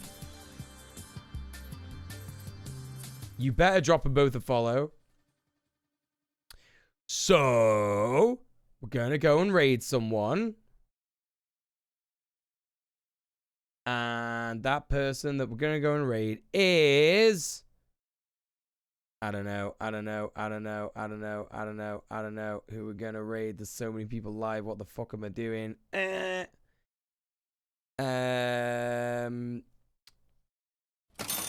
Oh, look at this. What's this? Electric E, thank you so much for the £5. Thank you so much for supporting the stream. And thank you so much for subbing off Twitch as well. Thank you. Only £195 to go, chat, before we get to 800 in the Gandalf the Gay cosplay. Buzz in. Right. Listen, I gotta go. Shame for no ghosties. Yeah, but there's always next time. It was just clickbait, gang. It was just clickbait. Listen, I spoke about him before. We're going to go and raid him now. Sleepy Dan is a wonderful guy. As far as, you know, cishet white guys go. He's pretty up there. we're gonna go and show that sleepy cunt some love. He's playing Tales of Arise. I don't even know what that is, but Dan always plays cool games. He's a cool guy. I love him very much. He's my shining sun. He's my shining boy. I'm very proud of him. I love him. I love you, Dan. Right. Thank you so much, everybody, for all the love tonight. Thank you so much for the donos. Thank you for the other stuff. I forgot what it is. What else do people do on stream? Thank you for the follows. Thank you for the donos. Thank you for the chat. Thank you for the no raids today, no hosts. Thanks for retweeting the go live tweet. Thank you for lurking, especially lurkers at the backbone of Twitch. Copy paste raid message. Come with me to the Sleepy Dan stream. It's gonna be very fun. It's gonna be very good. I'll see you in the chat, and I will see you on Saturday, 6 p.m. for the Queer Solidarity stream as part of Rage Club Streamer-Palooza, raising money for the Trevor Project. Or after that in the Discord for movie night. And I'll see you at 9 p.m. on Sunday for the Drum and Bass tent. The DJ Donald Mule's Drum and Bass tent. Very exciting. Very cool. Very gay. I'll see you then. Stay excellent to each other. Mwah, peace.